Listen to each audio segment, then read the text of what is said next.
Well, Brad, we're 5 minutes till. Ready when you are, sir. Shall we? Yes, sir.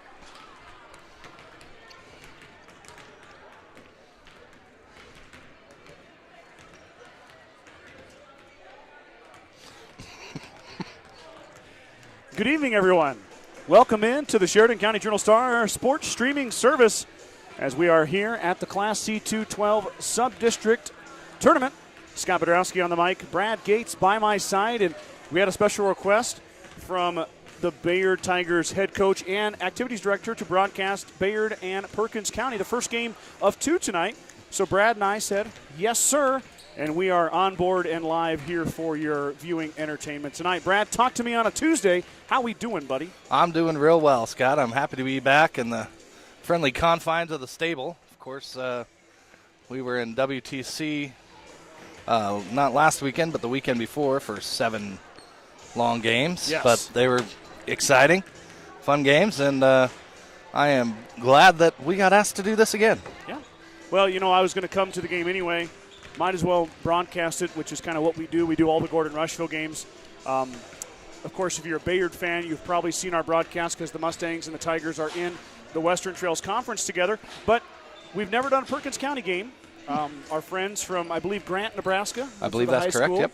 On our in-between Ogallala and Imperial down there. I know it's quite the drive up for the Plainsmen and their staff and fans, but happy to have them here at the confines of the stable. That's the beauty of sub-district basketball. The highest wild card point of your sub-district hosts. We did have a game last night that was not at the stable. That was between Hemingford and Mitchell. That's happening on the other side of the bracket. The Mitchell Tigers took down the Hemingford Bobcats in the first round, 44-22. So Mitchell, with that win over Hemingford, advanced to play the number 1 seeded Gordon-Rushville Mustangs. That game happens after this one, and this is the number 2 seeded Bayard Tigers and the number 3 seeded Perkins County Plainsmen. Let's give you a little preview of these two teams, starting first with the visitors, Perkins County. They are 11-9 on the season. They are led by Kaylee Potts. Potts, a junior, wearing number 4, 18 points per game for Potts. Backing her up will be sophomore Libby Cole. Cole at 9.2 points per game for the sophomore. Carly Homan, a senior, wearing number 24, 6.1 for Carly. 4.6 points a game for Maggie Fisher, a junior, wearing number 34. And Meredith, now you're going to have to help me here. Is that Loy or Galoy? It looks like Gloy to me. Galoy? Okay. Yep. If you guys are tuning in from Perkins County and we're saying a name wrong, please comment. We want to make sure we get that right, but we're not real familiar with the Perkins County roster, more so than we are with the Bayard roster. So I've got Meredith Galoy, 3.3 points per game for Meredith, the senior, wearing numero 0. The Perkins County Plainsmen are coached by Deanne Bishop, assisted by Sean Cole and Renee Seiler. I did talk to the activities director of Perkins County today, Brad, and I asked him what to put on the program. He said Lady Plainsmen. Okay. He says it doesn't change to Plains Women. Gotcha. It's Plainsmen, so we're going to go with that. We call them PC too, I suppose, huh? Yeah. That's that'll work too. On the other side are the Bayard Tigers. Bayard comes into this contest 16-5 on the season. They're led by their outstanding junior, Lexi Fiskus. Fiskus wears number 34, averages 14.3 points per game. Jocelyn Hopkins, another junior. You're going to hear that a lot with the Bayard Tigers. Junior. Very large junior class. Hopkins, 9.3 points per game. The junior, wearing number 23. Junior Scarlett Norman, 9 points per game. Danny Harder, another junior, 6.7. Finally, we've got a senior, Kiera Miller, 4.3 points per game. Junior Danica Hassel, 3.8. Aaliyah Nesbitt comes off the bench, and then a smattering of young ladies after that. Zach Nesbitt is the head coach of the Bayard Tigers. He's assisted by Colton Ayler and Grace Dobrinsky. Brad, these two teams met earlier this season, and the Bayard Tigers won that matchup. Actually, I shouldn't say earlier this season, earlier this month. It's the last game Bayard played. Bayard won that game 54-37 on February 7th. So I believe we're going to have the national anthem, and then we're going to start with the starting lineups. So don't go anywhere. Make it happen with your positive support. The officials tonight are Brad Durr, Terry Keys, and Jeff Wolf. These individuals are members of the NSAA. Their experience and integrity qualify them to administer the rules of the game. All spectators, players, and coaches should uphold good sportsmanship no matter what their personal feelings or loyalties may be in this contest. And now at this time, ladies and gentlemen, please stand and remove cover for the playing of our national anthem.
It's time to make the starting lineups first for the visiting Perkins County. Starting lineups coming up here for the Perkins County Plainsmen. With an 11-9 record. A senior, number 0, Meredith Gloy. Meredith Gloy will be the first starter. Number 4, Kaylee Potts. Kaylee Potts, the junior, will be the second starter. Sophomore, number 22, Libby Cole. Libby Cole, the sophomore, will be the third starter. Senior, number 24, Carly Holman. A junior, number 34. And in junior number 34, Maggie Fisher. Assistant coaches are Gloy, Potts, Cole, Holman, and Fisher for the Plainsmen. Deanne Bishop. Now for the Bayard Tigers. And now, ladies and gentlemen, introducing the whole team, the Bayard Lady Tigers, coming in with a 16-5 record. A senior, number 2, Sierra Miller. Kiara Miller, the senior, is the first one announced for Bayard. Junior, number 13, Scarlett Norman. Scarlett Norman, the second starter for the Bayard Tigers. Number 22, Danny Harder. Danny Harder, the junior wearing 22, third starter. Junior, number 23, Jocelyn Hopkins. Jocelyn Hopkins. A junior, number 34, Lexi Fiskus. Lexi Fiskus The assistant coaches is your are fifth starter. Fiskus, Hopkins, Norman, Harder, and Miller for the Tigers. Here we go. Class C2-12 sub-district basketball Sub-district basketball. coming to your living room right now. If you're here to watch the Mustangs, they will follow this game. Brad and I are going to do this one ahead of time. So my Mustang fans who maybe saw we went live, we're going to do Perkins County and Bayard, so sit down and tune in as the tip is going to be controlled by the Plainsmen. Back to Potts it goes, and first offensive possession will go to the red and white. Potts feeds inside. Skip pass over to Gloy. Now Potts open for three. She's going to let it rip, and it's good. Nothing but nylon. Plainsmen strike first. I can Kaylee see why Potts. she scores 18 a game, Scott. That was a beauty. Yep, Potts from downtown.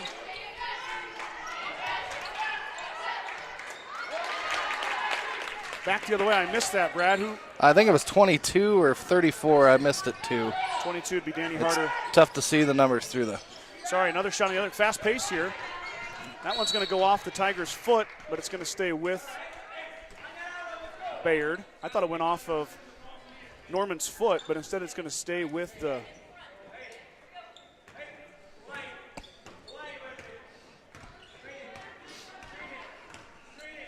Back the other way.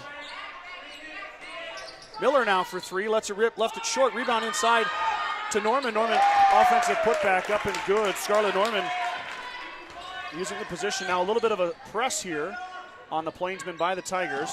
Through the middle it goes, now numbers for the Plainsmen. Back the other way, left hand is up and good. That time by number 34, Maggie Fisher. Fisher, her first bucket. Plainsmen regain the lead, 5-4. Minute 20 gone so far, 6:39 to go here in the first quarter.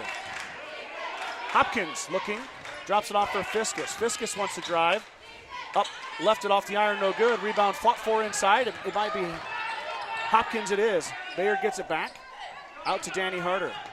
Miller just shot the three. She'll pass this time. Hopkins right at the free throw line. She hits. Neither team shying away from taking the shots. A couple of them going down early. 6-5 is your score. Back the other way. That pass is deflected. Here's Potts for three. Looks good from here, Brad. Oh, in and out it goes. Offensive rebound. Put back by Gloy. No good. Got it again. Got another one. Now a fight with Harder. Gonna have a jump ball. Possession arrow to the Tigers. Oofta.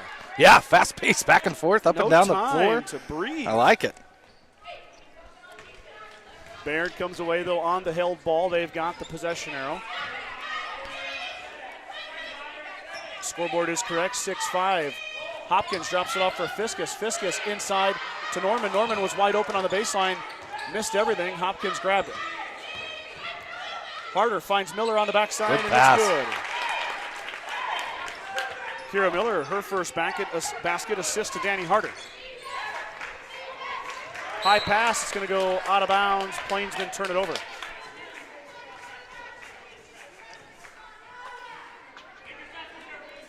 It's a winner-go-home type situation for both these teams.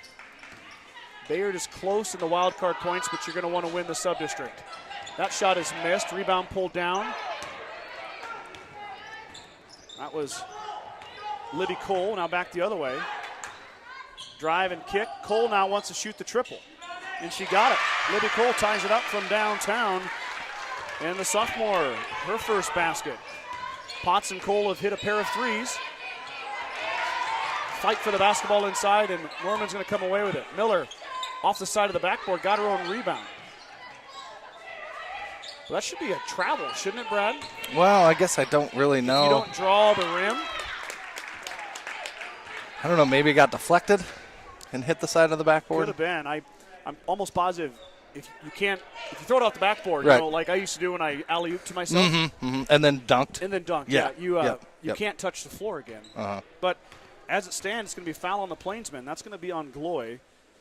And to the line goes Norman, where she hits her first. First free throw attempt for either team in this matchup. And that's Scarlett Norman, the junior. She now has 3 points. If you've ever watched our broadcast, Scott has his unofficial stats. Trying to keep them all as we go here.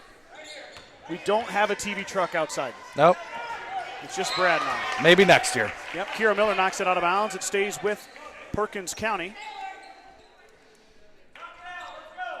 I think the Plainsmen have proved that they can shoot the ball from downtown, that's for sure. Yeah. I want to get that zone extended out there and a hand up in a shooter's face. Inside, it's taken away by Aaliyah Nesbitt. Nesbitt just checked in and got a steal. Now the Tigers want to run. 2-on-1. Harder's going to dribble through. Bounce out to Danica Hassel, who's also just checked in. Hassel drives baseline. The lefty skips it out, and Harder grabs it. Now Danny Harder stops, pops, rolls it. Let's see if that rights the ship, Brad. Hold on a second here. Well, Norman made a bucket for 2 underneath, and then Perkins County called a timeout. So, all right. So we haven't missed too much. I think we're back. I'm sorry about that. I don't know why the internet is giving me so many troubles at home. We use this internet all the time, but we seem to have lost it there for a bit. Now we're back. Brad and I. Norman made a bucket underneath, as Brad mentioned earlier. Extend the lead to 14-11. Perkins County took a timeout. Now here we go back in the action. Shot in the corner by Potts. How about another one? Holy moly. Boy, the Perkins County Plainsmen came to shoot tonight. 14-14 is your score. Potts has got a pair of triples. Cole and Homan each with a triple apiece. Nesbitt drives the baseline. Drives to the middle. Left it long. Rebound down to the Plainsmen. Skip pass up ahead to Potts. Potts wants to dribble through. She does. Finds a wide open. Beautiful. Plainsmen on the backside. Up and good. Jacqueline Gloy. And now Bayard's taking a timeout. 16-14, 2:40 to go. Coach Nesbitt is going to take a timeout. And just like that, Perkins County up 2 on the Tigers. I hope that's the last time we have technical difficulties, but if we do, the link you're at on YouTube is where it's always going to be. So if it freezes, just know that we are not starting something new. It's not going to go somewhere different. It'll be right there. I don't know why it's doing that to me. It's very frustrating. It's worked great all year. In the last couple nights we've been here, Of course. it has been very temperamental. I didn't buy it roses on Valentine's Day, Brad. Uh-oh. Yeah. It's mad at you. I did buy my wife flowers, though, so. Well, I did too. There we go. I knew I was going to be here all night, real romantic, so took care of that. Skip past Nesbitt has Miller on the backside. Potts gets there, though. Might have been a 3-second call. Yep. Good call, Scott. Yeah, I mean, Miller kind of got tied up in there with Potts, and Kiera was just trying to gain control, but kind of in there too long. We're going to put you in a striped shirt and give you a whistle. Thank you. Please do. Just kidding. I'll stay right here. Me too. Plainsmen working it around. Number 2, Ava Reese is checked in. Now we got a foul under the hoop as Potts takes it to the rack. She's fouled, going to goal line to shoot 2. We haven't seen Kaylee Potts play yet, Brad, but I'm going to assume she shoots free throws well. Well, we haven't seen them play yet, but I am thoroughly impressed so far from what I've seen. Absolutely. So Potts' first attempt at the free throw line is off the iron, no good. Scott gave her the announcer's curse. That one's on me. I'm sorry. Goodness. But offensive rebound for the Plainsmen as Potts goes 0 for 2. Skip pass over. Reese now. Potts drives to the hoop. Got it to go. Whew. 2 more for Kaylee Potts. The junior has got 8. Trying to get that season average of 18 here early on. Bayard now working it around. There goes Hopkins. Hopkins contested shot, nothing but nylon. There's another young lady that can fill it up. Yeah, that was impressive. Lexi Fiskus. I think I said Hopkins. I meant Fiskus.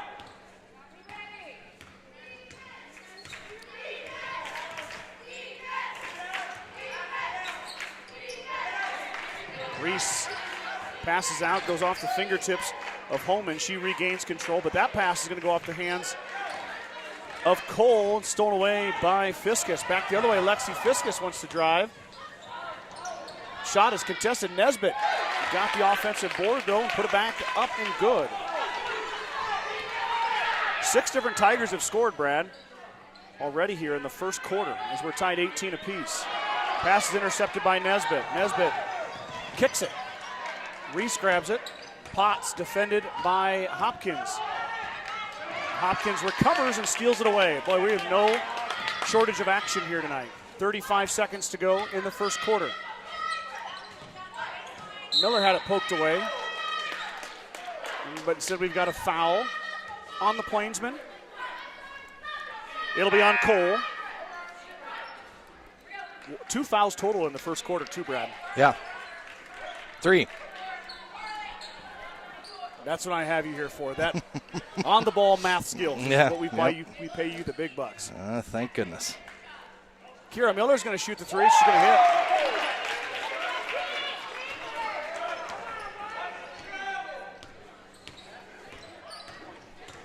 Perkins County wanted to travel. Might have been a 2.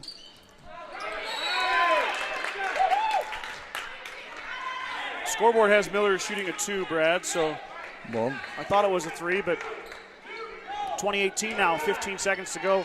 Tigers get it back after the Plainsman turnover. Skip pass in the corner. Miller has it tipped, and it was controlled by the Plainsman, but she stepped out of bounds. That was Maggie Fisher with the effort play. It stays with the Tigers. 5.3 to go here in the first quarter. Highly contested first quarter. Nice inbounds play as Hopkins was waiting for it. Now the Plainsmen have to let it rip. It will fall short, and we're going to head to the second quarter in a highly entertaining, fast-paced game here. The Bayard Tigers with a 4-point lead, 22-18.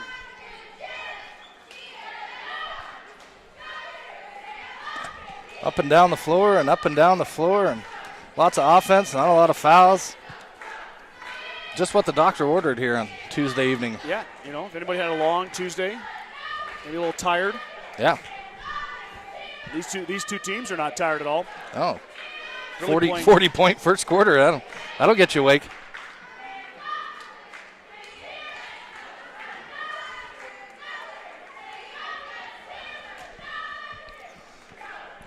Bayard's definitely dominated down low on the Plainsmen, but the Plainsmen have, again, proven that they can shoot from outside, and only a 4-point lead for Bayard going into the second quarter, and looking for more fireworks again the rest of the way.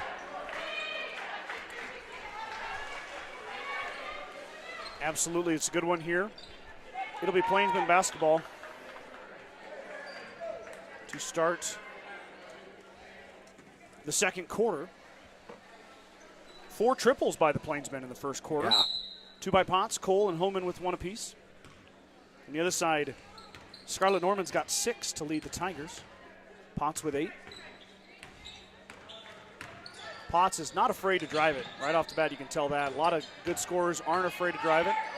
Back the other way, might have got away with a travel. 3 ball's going to go up and in and out, no good. Another good-looking shot that rims out. But the Tigers come away unscathed, and they've got the basketball, bringing it back across the timeline the other way. Fiskus heavily face-guarded. Miller in the paint. Bodies hit the floor.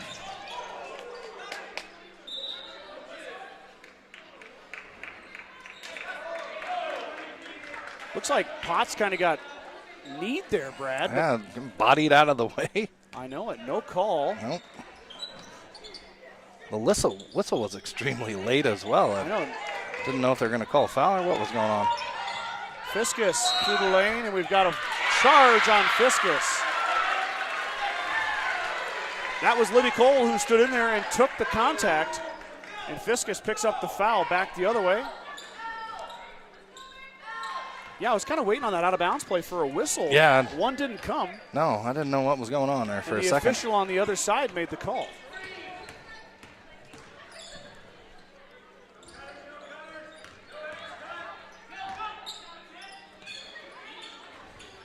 Plainsman working it around.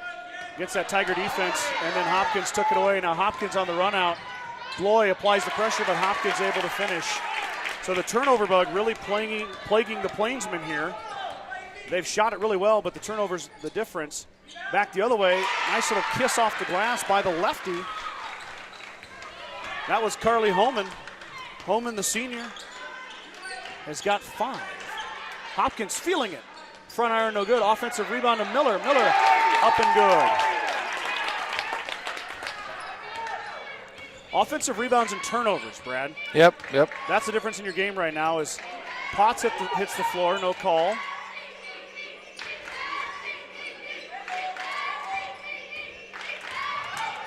Homan drives again. Wow, what a shot by Carly Homan.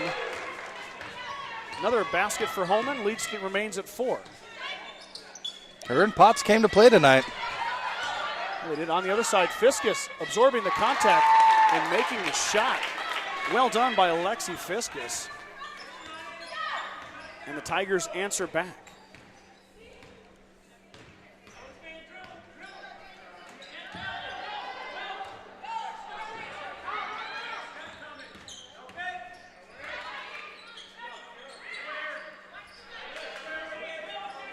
Plainsman working around against that Tiger defense.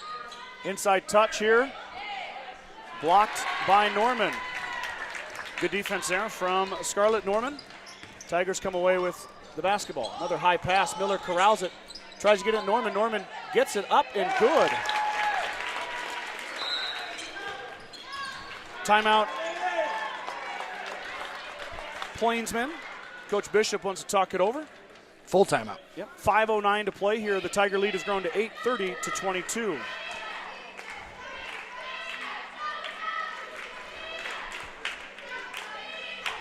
Get the Tiger cheerleaders in here. We got 3 of the Plainsmen cheerleaders in the other corner.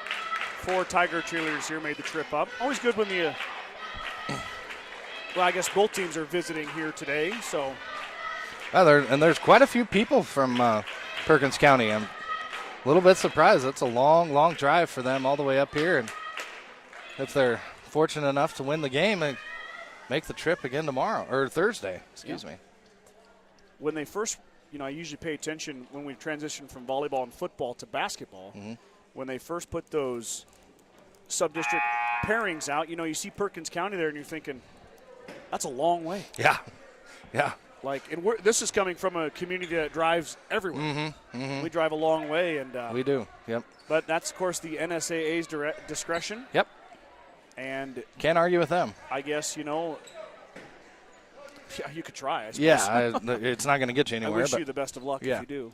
That's why I didn't fault Mitchell and Hemingford last night Mitchell drives right by Hemingford to get here, and why not have the game at halfway? Yeah, we did that a couple years ago. The GR boys went to Cody Kilgore and played Valentine there. That was Miller applying the pressure. Now Potts back the other way with Harder all over her. No calls. Norman pulls it down. There's going to be no fouls called here tonight. If you're a defensive player, you got to be licking your chops. Back the other way. Nesbitt on the cut, had it blocked. Miller got it back and put it up and in. Kira Miller, another basket. Another offensive rebound by the Tigers. 2 more for Kira Miller. She's got 8, the senior. For a point guard, she gets a lot of offensive rebounds. Yeah, she has tonight. A lot of backside ones. Little bowling pin action in there as Potts went plowing into Harder and Norman. Both of the young ladies hit the deck. Harder took it away. Danny Harder up ahead to Aaliyah Nesbitt. That might have overshot her. Nesbitt saves it, finds Miller. Miller finds a cutting Norman. Norman through the lane, put it on the floor, blocked inside. Plainsmen get the block, trying to cut into that now 10-point lead by the Tigers. Boy, that ballooned quickly. Potts has it blocked by Harder. Potts blocked again by Harder. Now Holman's going to fire. That's back iron, no good. Rebound down to Danica Hassel. Drops it off for Harder. So Danny Harder with a pair of blocks on that defensive stand. Potts might have been more suitable to maybe try to get her in the air one time, a little ball fake or a pump fake. Harder seemed to have her dialed in there. Yeah.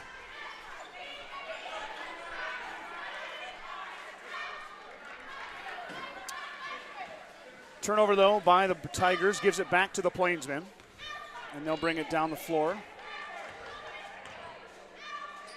try to cut into this lead. Reese will drive, now kicks out. 3 ball on the way, in and out, no good. Rebound tipped around and pulled down by Hopkins, and she traveled with it.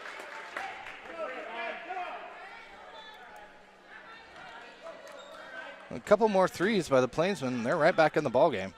I know, it doesn't take much, especially with the way they shoot the triple. That pass is going to overshoot everybody, but they should be able to keep it. Yep. As no one touched it before it went across the timeline. Galoy's going to drive, drop it off. Reese is going to drive. She's going to stop and pop on the baseline. Left is short.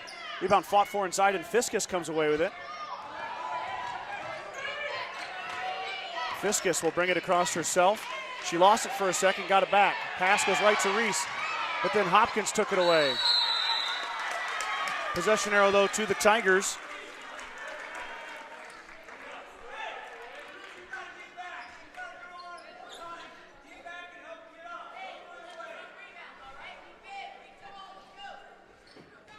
So Bayard keeps the basketball on the tie-up. 2:40 to go here before halftime. Nesbitt nice to move. Cambry Schmaltz. Schmaltz, who just checked in, the senior guard, will go line to shoot 2 on the cut.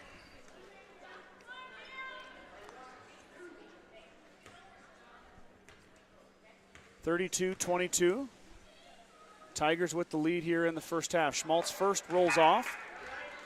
5 fouls called here. You know, one thing that Mike has said over the years is that the whistles kind of get put away in the postseason play. I don't totally hate that, though. I really don't. I think a lot of the postseason play should be decided on the floor and not by the referees. Schmaltz goes 1 of 2. Increases that Tiger lead to 11. As we officially reach a 2:30 mark here. Potts getting the pressure applied by Schmaltz.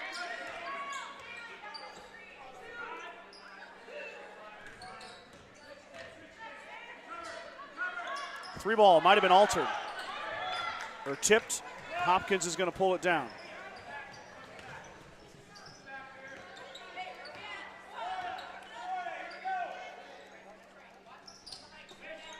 Pass over to Schmaltz. Schmaltz, the senior, will drive it baseline, drop it back out to Hopkins. Skip pass over to Hassel. Now Nesbitt will fire. Well, we got 3 seconds again. 3 seconds this time. It might have been on Fiscus, as I know that Hassel just jumped in there. Couple of 3 seconds. You know, yeah, that's a lost call. It is. We have not seen 3 seconds call very much at all this year. Boys and girls, gosh, we've done a bunch of games. Yep. I think we were talking about it at WTC, and it did get called once or twice down there as well. Drive by Gloy. Gloy cut off. Now finds an open shooter. That's Homan. Homan fires a triple, and she hits. Carly Homan's got a pair. She's got 10 points now as well. That lead is now down to 8. Brad said it, the triple can be a X factor. And right there it will get the Plainsmen closer to being back on track. 1:20 to go. Now Hopkins tries to answer. That's too strong. Rebound fought for inside. Schmaltz grabs it. Drops it off for Miller. Miller drives baseline. She stops and drops to Schmaltz. Back out to Nesbitt. Nesbitt floats and hits. The offensive rebound comes back to bite the Plainsmen once again as Aaliyah Nesbitt makes it happen. 1 minute to go here. Second quarter, 10-point Tiger lead. Foul on Schmaltz on the floor. Plainsmen will get the ball under the hoop.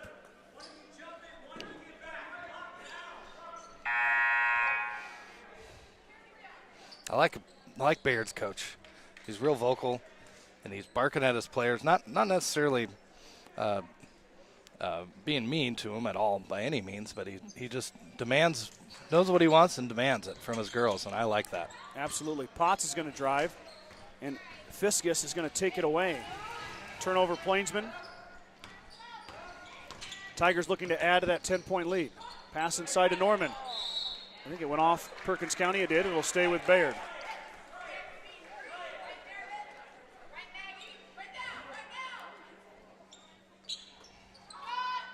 Norman has it blocked. Back the other way, no call again. The Bayard Tiger fans want a foul called. Not going to get it tonight, I don't think. Well, they're letting them play on both ends.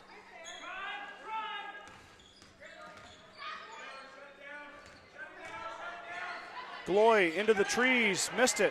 Hopkins cleaned it up. Now 16 seconds to go.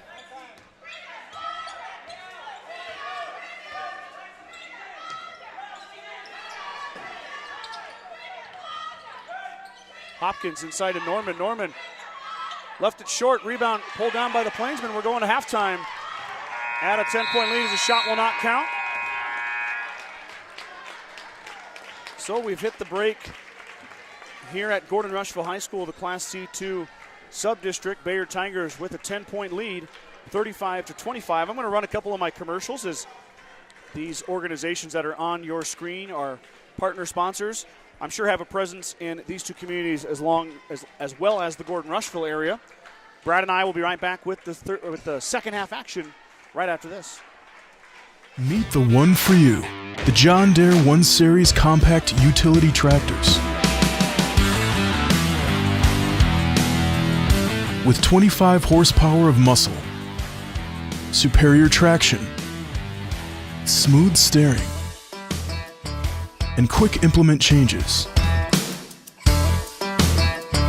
This compact tractor does just about any job that needs doing.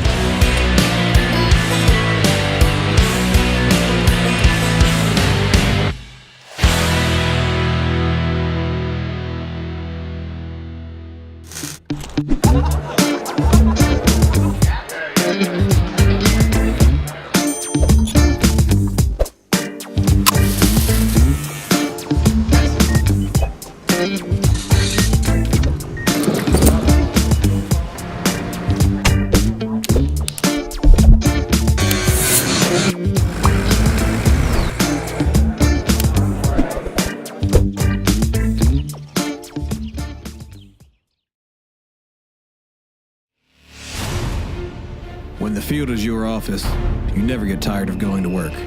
Cut, rake, bale, repeat. New Holland offers the power and versatility to get through the day.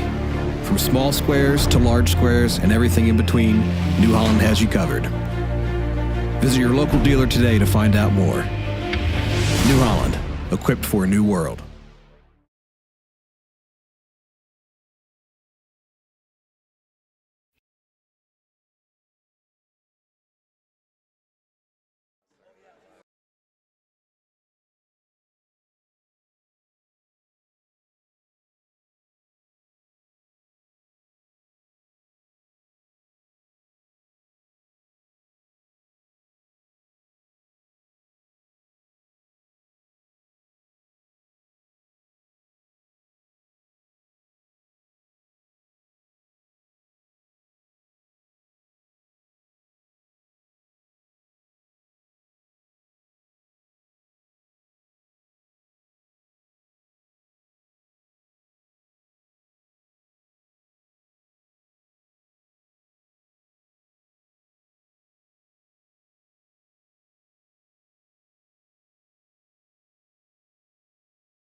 let's go over a few first-half stats from this contest between the Plainsmen and the Tigers. 35-25 is your halftime score. Bayard with the lead. It was 22-18 Bayard after the first quarter. And the Tigers add to that lead and increase it to 10, 35-25. For Perkins County, Kaylee Potts had 8. Carly Homan had 10. Libby Cole had 3. Maggie Fisher had 2. Jacqueline Gloy had 2 to round out the scoring for the Plainsmen. On the other side, Scarlett Norman had 8. Kira Miller had 8. Jocelyn Hopkins had 6. Danny Harder had 4. Lexi Fiskus had 4. Aaliyah Nesbitt had 2. Cambry Schmaltz had 1 for the 35 Bayard Tiger points. The Plainsmen are out of the locker room. Going to start their warm-ups here. If the Plainsmen could figure out something on the offensive glass, I really think that this 10-point lead would be more like maybe a 2 or 3-point lead. I agree. Bayard, it's kind of hard, obviously, when you're doing everything. You don't have extra hands. It'd be interesting to know the second chance points that Bayard has had. And a lot of it has been the guards. Yeah. It hasn't even been the forwards and centers. Yeah. It hasn't been Hopkins and Norman pulling them down. It's been Miller. Yep. It's been Aaliyah Nesbitt. Even Cambry Schmaltz has been involved with some of that. So probably one of the adjustments for Coach Bishop and the Plainsmen in the locker room. On the other side, the Tigers, I suppose, Coach Nesbitt wants to keep that aggressiveness, wants to keep that that style of play they like to play with. Not many fouls being called. Nope. Nobody's in foul trouble. No, not with 5 fouls called in the first half. So you got to know that you're going to go in the lane. If you're going to drive, if you're going to try to pass to the lane or even defend on the outside, there's probably going to be some contact, and there's not going to be fouls called. Yep. So you got to stay strong when you take that basketball in, and strong when you pass and dribble. Yep. If you're going to take it to the hoop, you better be prepared to either absorb the contact and go up, or get somebody up off their feet and in the air and make the referees make the call. Force them to. Absolutely. So the teams are going to finish their warm-ups here. This is, of course, one of 2 games here tonight for Brad and I. This is the 5 o'clock game between Bayard and Perkins County. And then Gordon-Rushville will welcome in the Mitchell Tigers, and they'll take on Mitchell at, I guess that was set for 6:30, but it'll just be whenever this one gets over. So the same stream will have both games. So if you're here to watch Gordon-Rushville and you want to preview 2 teams that maybe they could play if they're able to win tonight, you're in the right spot for the GR and Mitchell game as well. Will they start early if this game finishes early? I don't know what the or rules does it are have on to that. start at 6:30 because it's sub-district and an NSAA deal? Or I don't know. I mean, goodness sakes, the officials are here, yeah, right? yeah. I mean, The first half took it took a half hour. Yeah, I mean, It's 5:38. 38 minutes, and Yeah. we're going to one more minute here, and we're going to be started the second half by 5:40. So I mean, this is me doing math, so everyone beware. But yeah. if Hold on, let me get my calculator if out. this half takes a half hour, that's 6:10, right? And then we got a 20-minute warm-up, so we're 6:30. Well, yeah, that's true. Okay.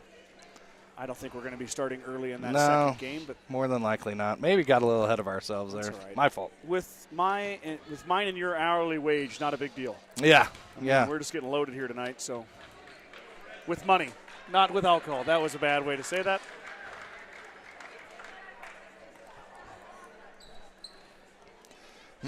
You win some, you lose some, Brad. Yeah, yep. Sometimes you hit the home run, and sometimes you get the golden sombrero. Actually, we were talking about that. My boys were asking me what a hat trick is. Oh, okay. And my wife said soccer and hockey. Yep. And I said, well, don't forget about baseball, honey, when you strike out 3 times. She goes, that's not something you want. And I said, well, nothing compares to 4, the golden sombrero. Golden sombrero. I wore that once. I've had a few of those games myself when I was younger, yes. I remember at regionals, my junior year, I struck out 7 times in a row in a day. Well, that'll mess with the guy's confidence. I tripled in my last at-bat. But 7 in a row. Okay, back to the game. Let's stay focused here. Glory Sorry. days is playing in the background Well, here. I'm talking about striking out 7 times. No glory days there. Tough pass handled by Homan. Back around come the Plainsmen working on that Tiger defense. The Tiger defense is fast and physical.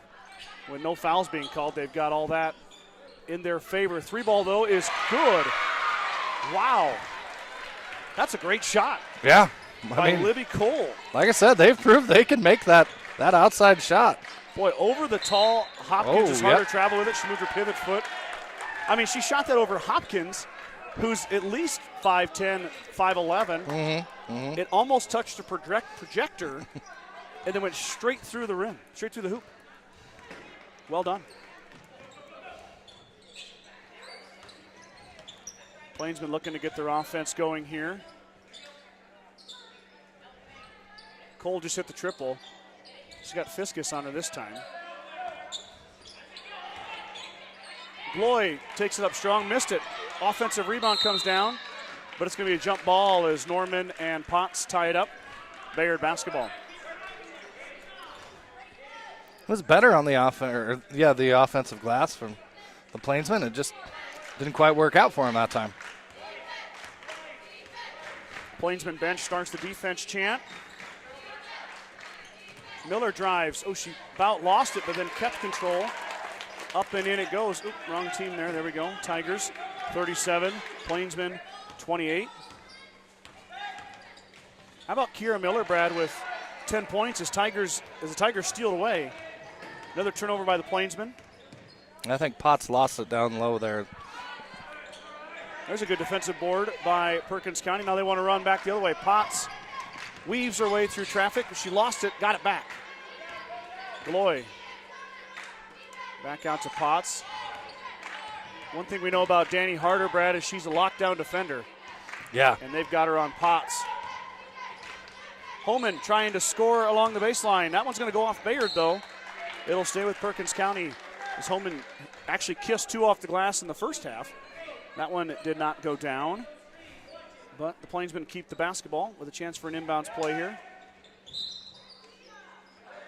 Kick. Hit out of bounds by Hit out of bounds. Hopkins.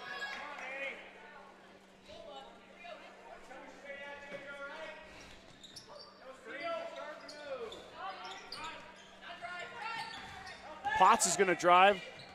Drops it off for her teammate. That shot is blocked, and we got a foul. Oh, no, a travel. You say it didn't look like a foul. No. Norman got all ball there, but it was a travel. Almost thinks Pot should have shot that, Brad. It might have been tough, but pretty hard to make that pass around 2 Bayard Tigers. Yep, sometimes you got to be a little bit selfish and take that shot. Harder is pushed on the floor.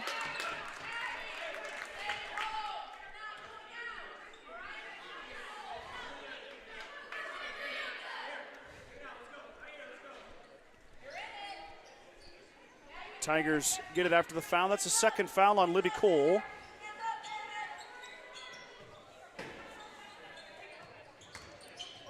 Norman drops it off for Miller. Miller drives around, reverse layup, no good. Rebound fought for inside. It's going to go off of Bayard. Looks like Plainsmen had position there, but the official said it's off the Tigers. So to the Plainsmen it goes. 5:22 to go.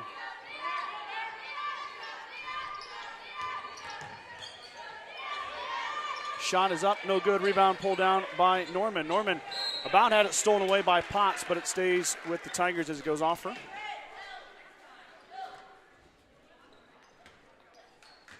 Perkins County not going away, Brad.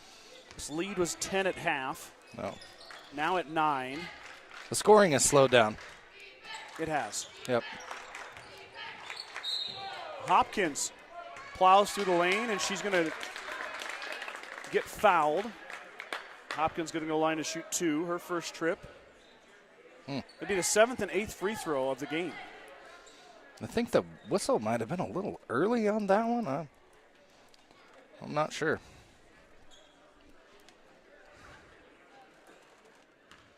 It seemed like, who's 34, Scott?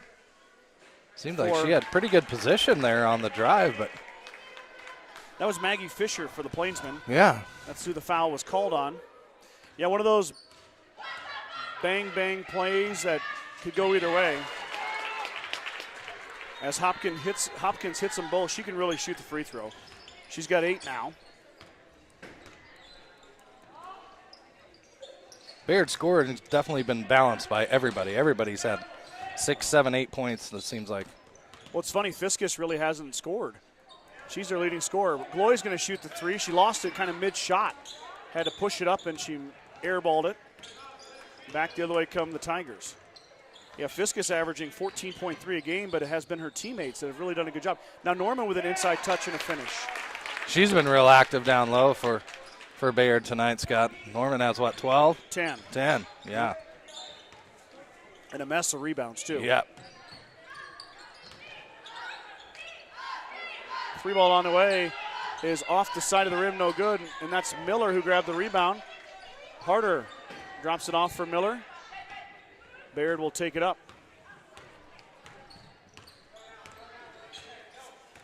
Harder drive. She stops, drops it off for Miller instead. We got a kick.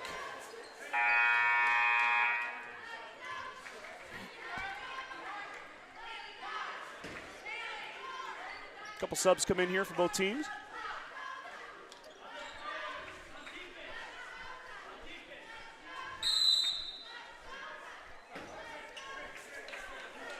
I got timeout by Coach Nesbitt. Oop. Kind of a weird time for a timeout, but definitely allowed.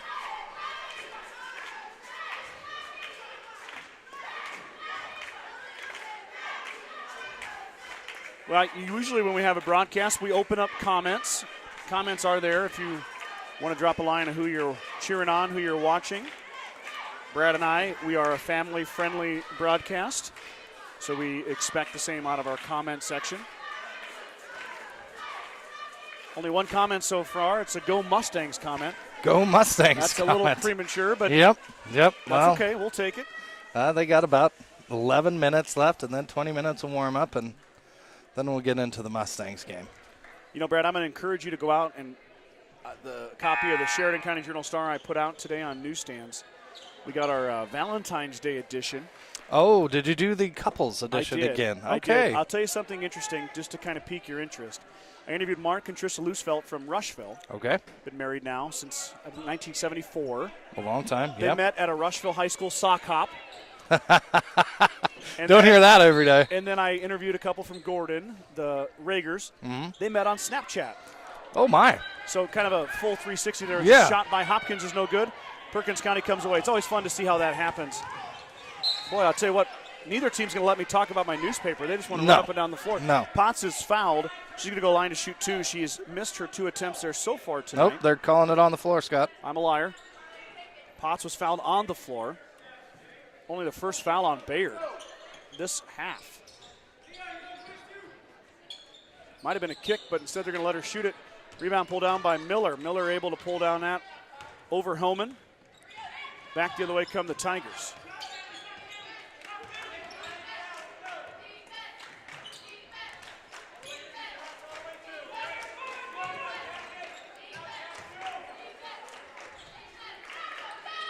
Bayard works it around.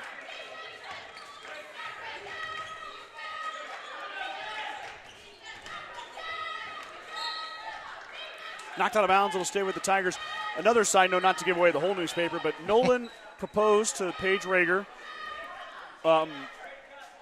after she got out to look at a dead coyote he had shot. Oh, my. Wow. Charge on Norman. Back the other way it goes. Foul on Scarlett Norman. Ball goes back to the Plainsmen. I guess that's when you know it's true love, Scott. Indeed. True love. Indeed you do. That's a new one for me. Yeah. But Oh, I like that dead cow. Hey, want to get married? dead coyote. Coyote. Oh, I thought you Yes. said cow. Excuse me. Dead coyote. He shot the coyote. Excuse me. Must have been a really good-looking coyote. Yeah, I'd say so. I've always wanted a coyote coat. Hey. Mm-hmm. Potts is going to drive on Hassel. Potts got kind of too far into the basket, had to pass it, turns it over. So the offensive foul for Knott. And here come the Tigers back the other way.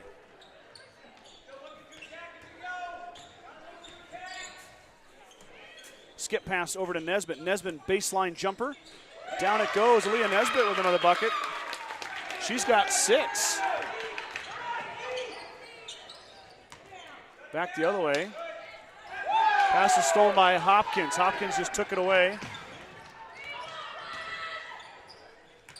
Hopkins over to Miller. Miller open again. She missed that one. Hopkins pulls down the rebound. She's fouled. Now we're getting a few more whistles as we dig deeper into the third quarter. Yeah. Starting to get tired legs, maybe a little bit. Bayard just has too much height down low for the Plainsmen. Timeout. Coach Bishop in Perkins County, 2:15 to go here, 43-28. The Tiger lead is the biggest of the evening at 15. Thelma Musfelt have the Mustangs played yet? No, Thelma. They play after this game. Approximately 6:30, I would guess more towards 6:40 or 6:45, but you are at the right spot. This link and this YouTube broadcast will also have the Mustangs later on here tonight. And then also they're playing the Mitchell Tigers. So if you're a Mitchell Tigers fan, same thing there.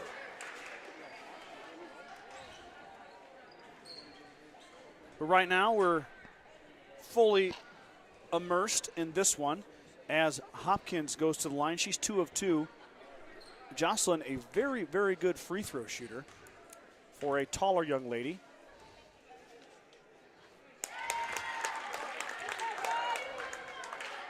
See, the announcer's jink doesn't work every time, Brad. Hopkins has 9. This could be number 10 as she wants to go to double digits.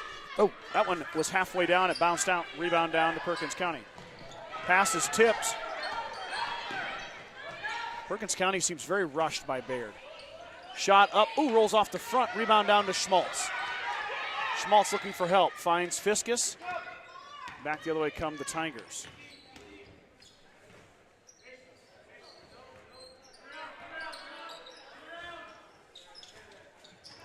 Pass inside is jumped. It's going to be off of the Plainsmen. It'll stay with the Tigers. Good defense, though, on the inside by Perkins County.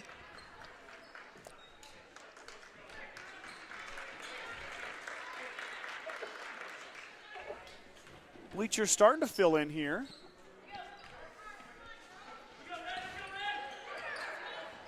Schmaltz is going to dribble around, drop it off for Hopkins. No, that's not Hopkins. I'm sorry. That's Hassel.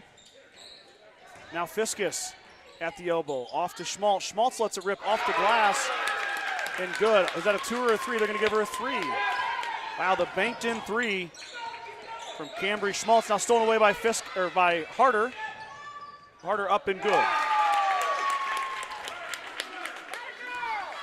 Just like that, the lead is swelled to 21 with 1:10 to go here.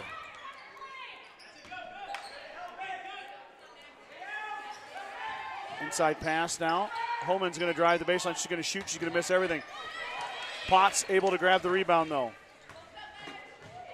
Potts hits the floor, and she's fouled by Harder.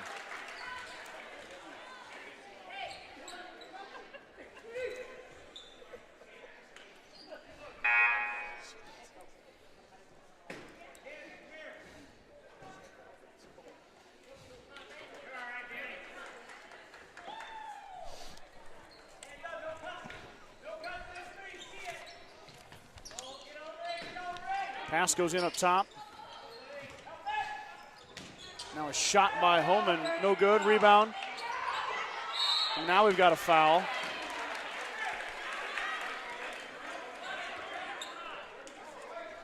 See if it's going to be on the shot. It is on the shot, so that'll send number 34, Maggie Fisher, to the line for 2 free throws. Looks like they got Fiskus for the foul. Fisher hits the free throw. Cuts the lead to 20.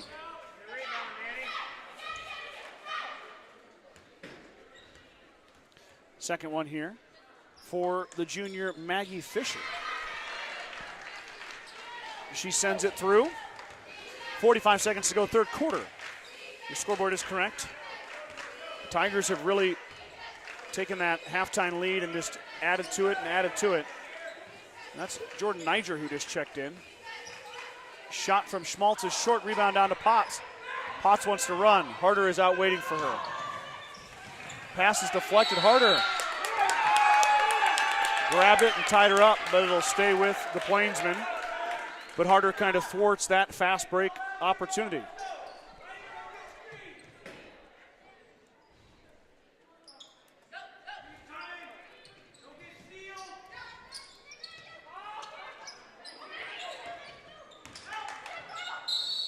Homan drives and she's fouled. what was it, 5 fouls in the first half. Now we've got 8 here in the third quarter. That one's going to be on Schmaltz. That's her second. To the line is Homan. Carly has 11 points now. And she tickles the twine on that free throw attempt. Second one upcoming here for the senior, Carly Homan. Homan hits them both. Boy, she doesn't waste any time at the free throw line, does she? Nope. Gets set, lets it rip.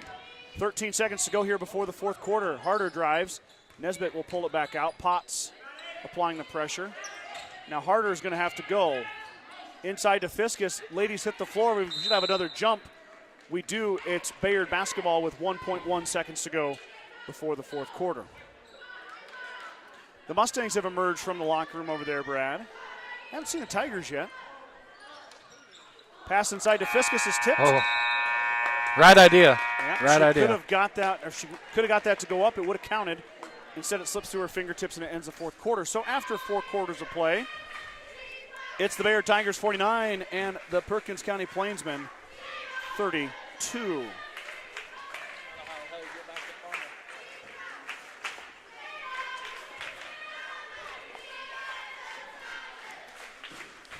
Yeah, after an exciting first half and relatively close game, and Bayard's really come out in the second half and kind of locked down on defense and, again, crashed the boards real hard. And Perkins County hasn't had much of an answer. The 3 balls kind of went away. Bayard extended their defense out there on them a little bit, and now they're up 17 going into the fourth quarter. Yep. Lead was 10 at halftime. Yep. Lead was 4 after the first quarter, so the Tigers have led, I think, the whole way through. Oh, Perkins County had a lead early in the first quarter. But since the first quarter, we've been all Bayard Tigers in the driver's seat. Perkins County is going to need a pretty big onslaught of threes to get this back into striking distance. It just takes a couple, though, Brad. Yeah. You sink a couple of them, and all of a sudden everybody believes. Yep.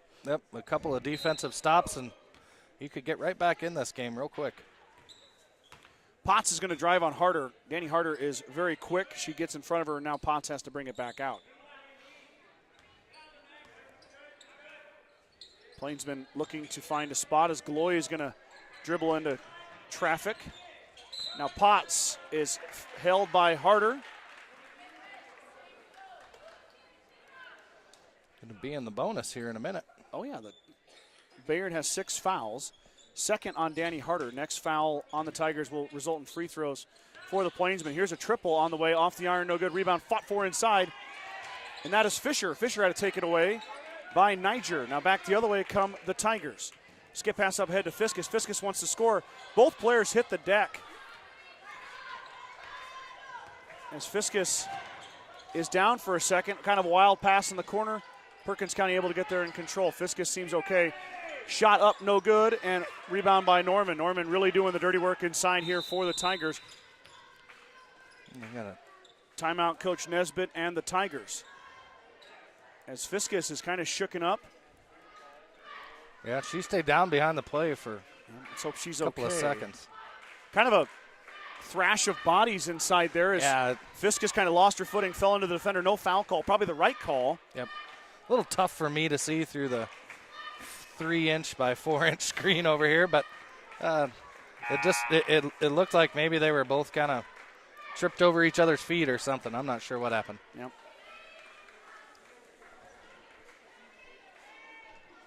$7:10 to go here. Timeout Tigers. Your scoreboard is correct.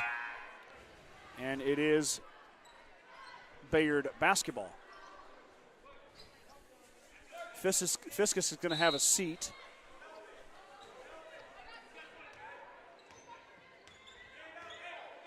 Harder will bring it across the timeline. Hopkins wants to drive. She can really dribble and shoot it. Instead, she'll drop it out for Miller. Where did we decide Kira was going to college, Brad? I believe Dakota State. And Harder's going to step on the line, out of bounds. Tigers turn it over. She's the one that loved it when I called Mitchell Bayard. Or did you call Bayard Mitchell? Or Bayard Mitchell, was that it? I don't know. We do that a lot. Yeah, it's tough when they're both the Tigers and they have the same colors. Yep. Pass is deflected by Harder, and Harder ends up corralling it as it goes off 3 other players. Danny gets the roundabout steal. Now Harder wants to drive, wide open lane, steps through with the left hand. No good. Rebound fought for inside. Jump ball will be controlled by the Tigers.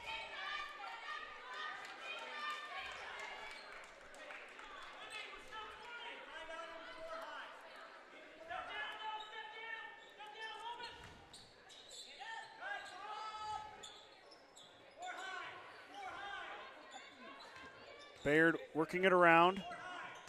Harder stops and pops just outside the free throw line. No good. Rebound fought for inside. Kira Miller got it, but she stepped out of bounds before she was able to save it. Back to the Plainsmen it goes. She's been all over on the boards tonight. We got Chelsea Nuss tuning in. Go Tigers.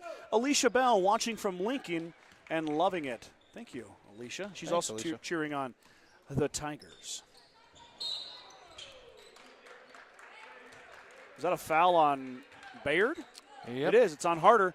Third foul on Danny Harder. She's picked up 3 in this quarter, I believe. 1-1. And Potts is going to shoot a 1-1.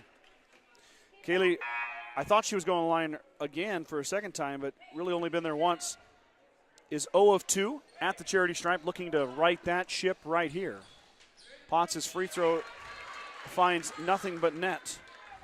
And Kaylee's got 9. That's her first point since the first quarter. Yeah, I thought she was really going to start off and looking for a big night from her and kind of cooled off. Offensive rebound, though, finally goes to the Plainsmen. Now Potts shoots it, missed it, fought for inside again, and Miller's going to pull it down. Do we have a jump or a foul? We have a jump ball, and it's going to go back to Perkins County.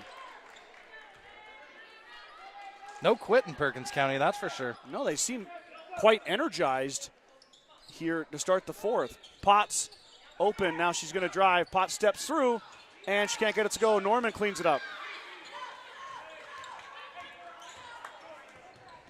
Boy, good job clearing that out by Norman. Scarlett has looked good inside as a rebounding force for the Tigers. Now Hopkins drives off the glass, too strong. Norman fights for it, and it goes off Scarlett Norman back to the Plainsmen.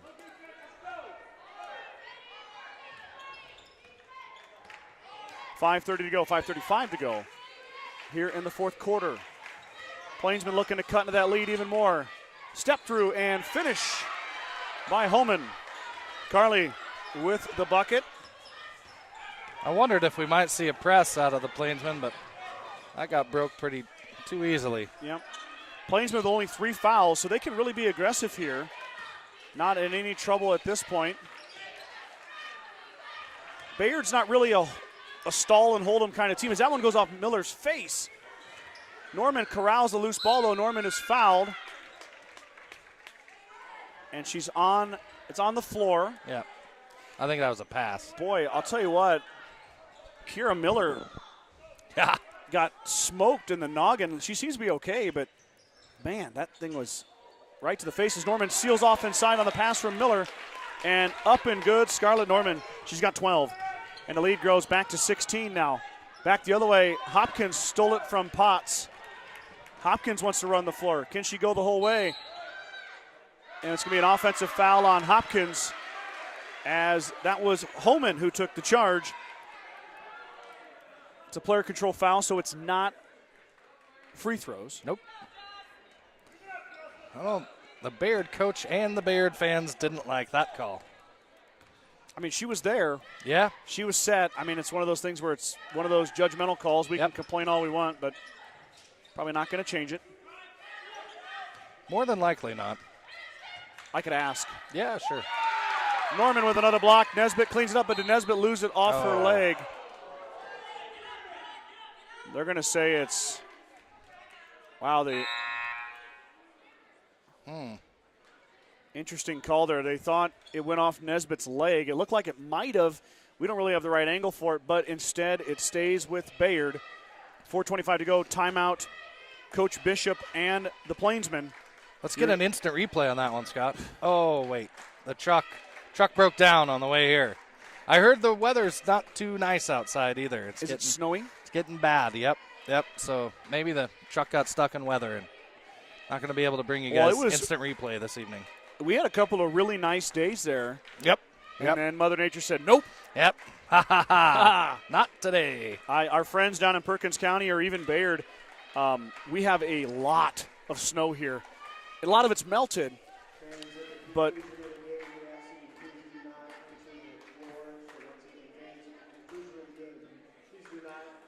Mr. Slama is going to tell the fans to not go on the floor.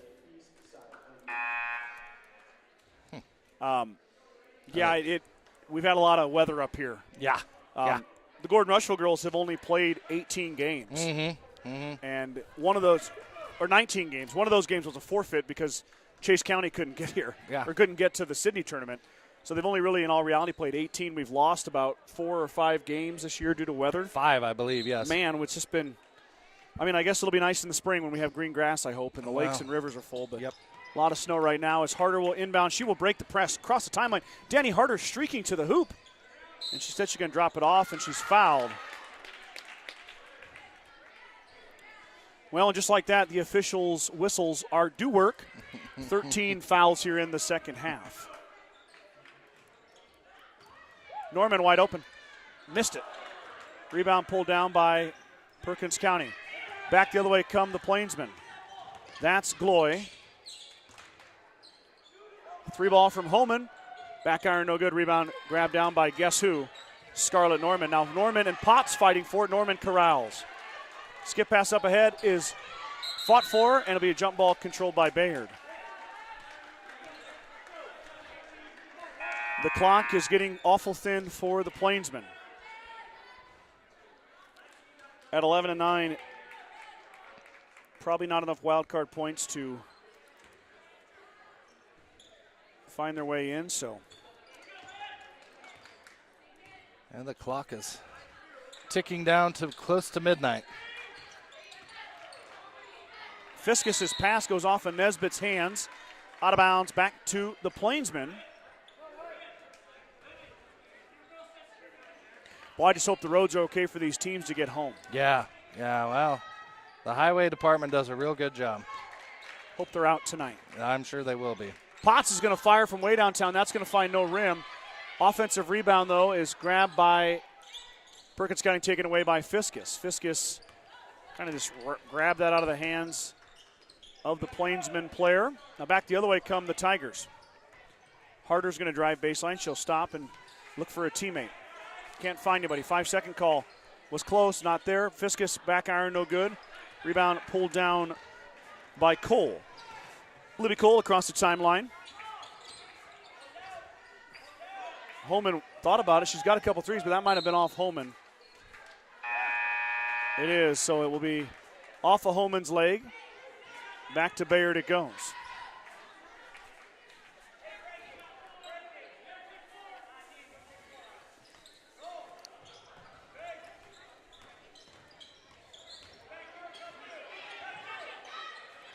The press working a little bit here, but Harder's going to break it.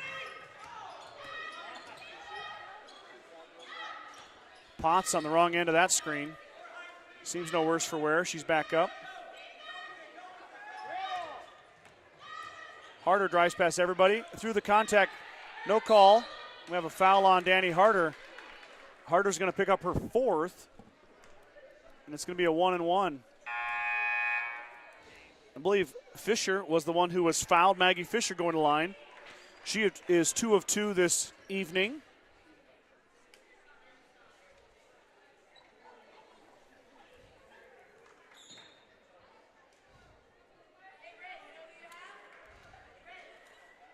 .231 to go here. Lead is 16 for the Tigers. Sorry, I just kicked your camera, Brad. It's okay.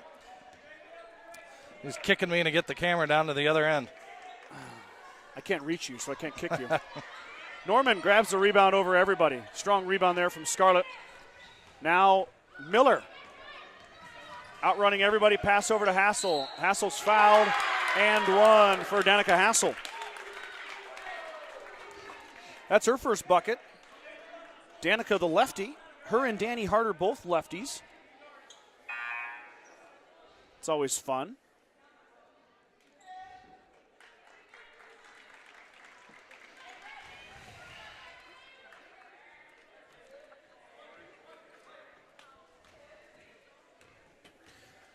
Hassel trying to complete the three-point play the old-fashioned way. And she hits it.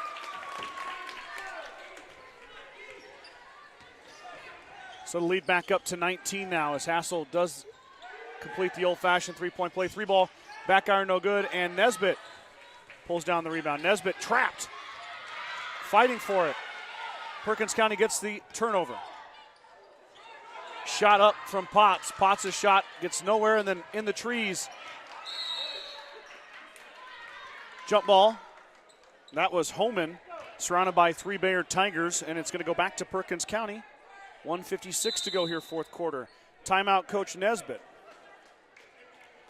Tigers take a timeout.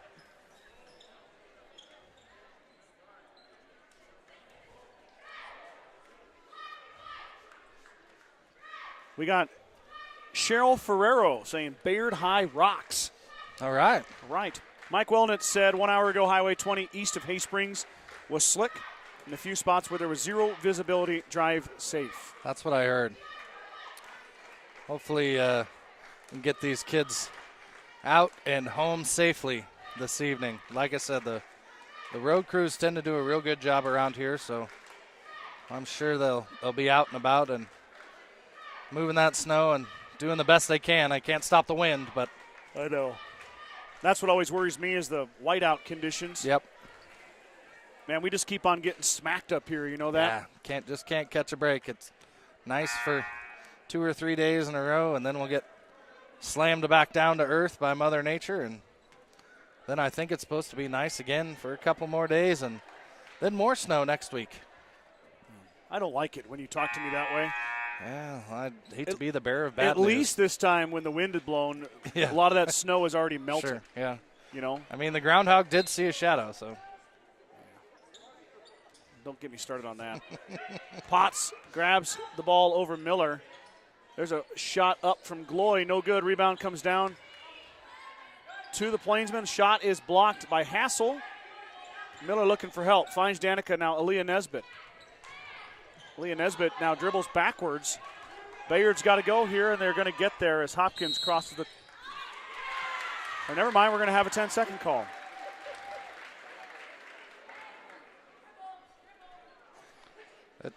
Hopkins was like 2 steps past the timeline. seemed maybe a little quick, and it looked like she made it. But I even said it. But anyway, again, we won't disagree or argue. Well, it doesn't matter. What we think.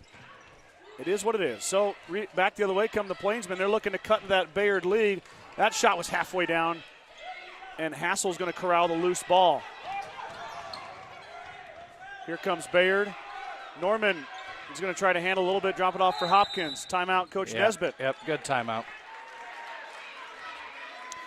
Coach Nesbitt wants to talk about breaking that press. As the Perkins County press really got effective there in the last minute. Yeah. I think if they just take all their players back, I think either Harder or Miller can break that press kind of all by themselves.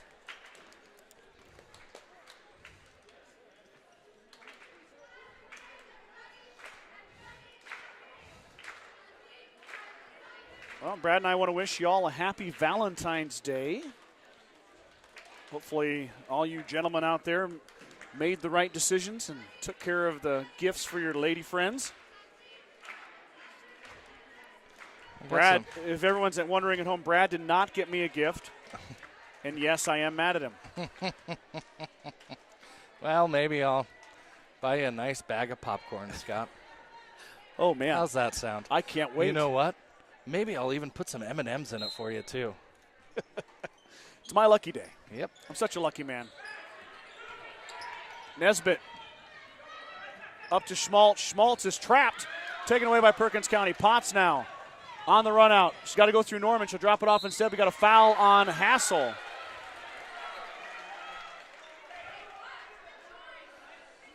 To the line goes number 30. That is Katie Cook. Cook, the junior, has yet to score here tonight. Cook's been playing quite a few minutes here in the second half. And now Katie with a chance to cut into that Tiger lead. First one is good. Nothing but nylon for Katie Cook, her first point. 54-36, lead is 18. 57 seconds to go. Bayard looks like they've got this one kind of in the bag. Been holding this lead steady for a while now. No quit in Perkins County, though, Brad. Nope, I like it. They really played hard here in the second half. That press has been effective for them. But, the press really takes a lot out of a roster, so you may not be able to do it the whole game. There's another steal by the Plainsmen. Skip pass over to Potts. Potts in rhythm, hits her off the back iron. Missed the three. Hassel pulls down the rebound. Hassel looking for help. Instead, Potts comes up with it. Potts steps through. She's fouled. Going to line is Kaylee Potts. And she's been all over the floor here on the offensive end in the last few possessions.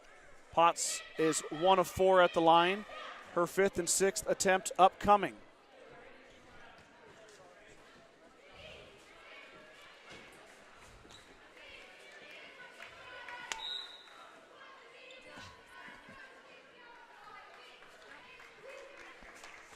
Potts' first is off the iron. She's now 1 of 5 at the line.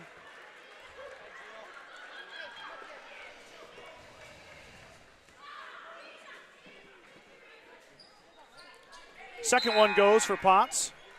She's going to come out. Potts 2 of 6. She's got 10 points. Welcome to the broadcast, Ryan. Yeah, Ryan's going to step into the camera. He just misses being on camera, I guess. Yep. Niger will get the inbounds pass, and Perkins County not there as she's able to break the press. But that one might go off her shoe. It did. It's back to PC. For some reason, PC doesn't come off as good as Perkins. I don't think so. I like the Plainsmen. As Perkins County's going to empty their bench. Shot up, no good. Tipped around, fought for it. Perkins County controls back on the outside. Shot up and good. That's number 10, Hannah Bishop. Bishop, the freshman, getting in on the action. As Perkins County completely empties their bench. Bayard has as well. Last 15 seconds will be a lot of the reserves here. As Bayard is going to get the win here this evening in the first game of 2. They'll advance to the Thursday championship, which will be 6 p.m. here at Gordon-Rushville High School. Schmaltz will drive baseline at the buzzer, left it short. Rebound pulled down by the Plainsmen, and that will do it. Bayard wins a really entertaining, tough game between Perkins County and the Tigers, 54-40. Like I mentioned, Bayard advances to the 6 p.m. game on Thursday. That's a sub-district championship game. And they will await the winner of the Gordon-Rushville-Mitchell game, which is coming up here after the 20-minute warm-up. Brad, give me your final thoughts on your first look at Perkins County this year, your only look, and the Bayard Tigers. Yeah, I mean, they really came out in the first quarter and made a lot of threes and kind of thought they were going to jump out and be a high-scoring game, and Bayard just dominated down low in the paint and on the glass too much and built that lead, and Perkins County just didn't have enough gas in the tank to bring it back, and Bayard advances. Perkins County, good year for them.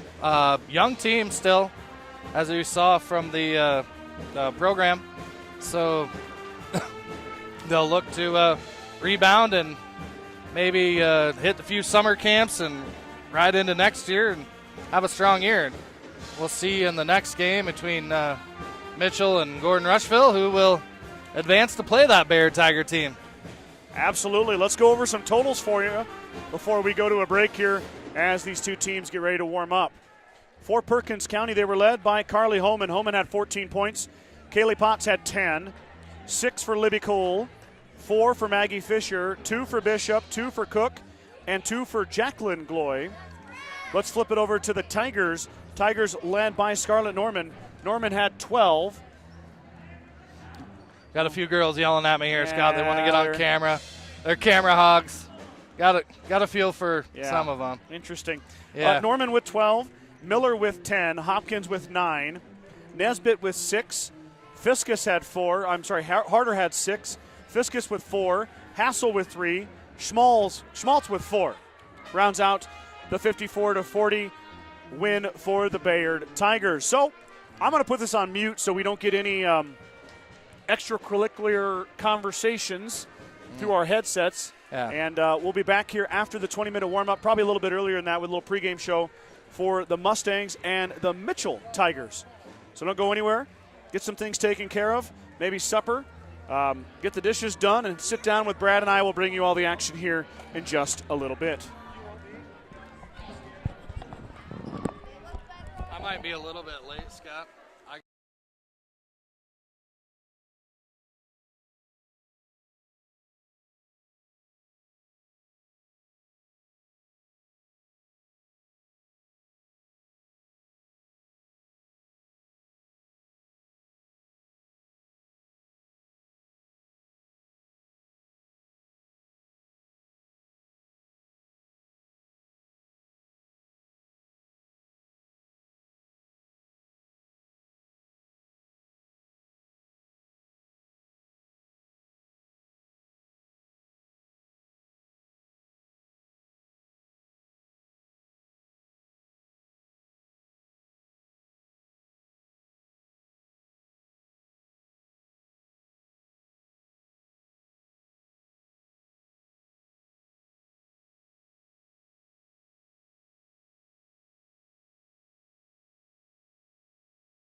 good evening, everyone. Welcome back as we get ready for the second game of the evening here at Gordon-Rushville High School Class C2-12 Sub-District Tournament, hosted by your Gordon-Rushville Mustangs. Scott Bedrowski here with you tonight. Brad had to run out.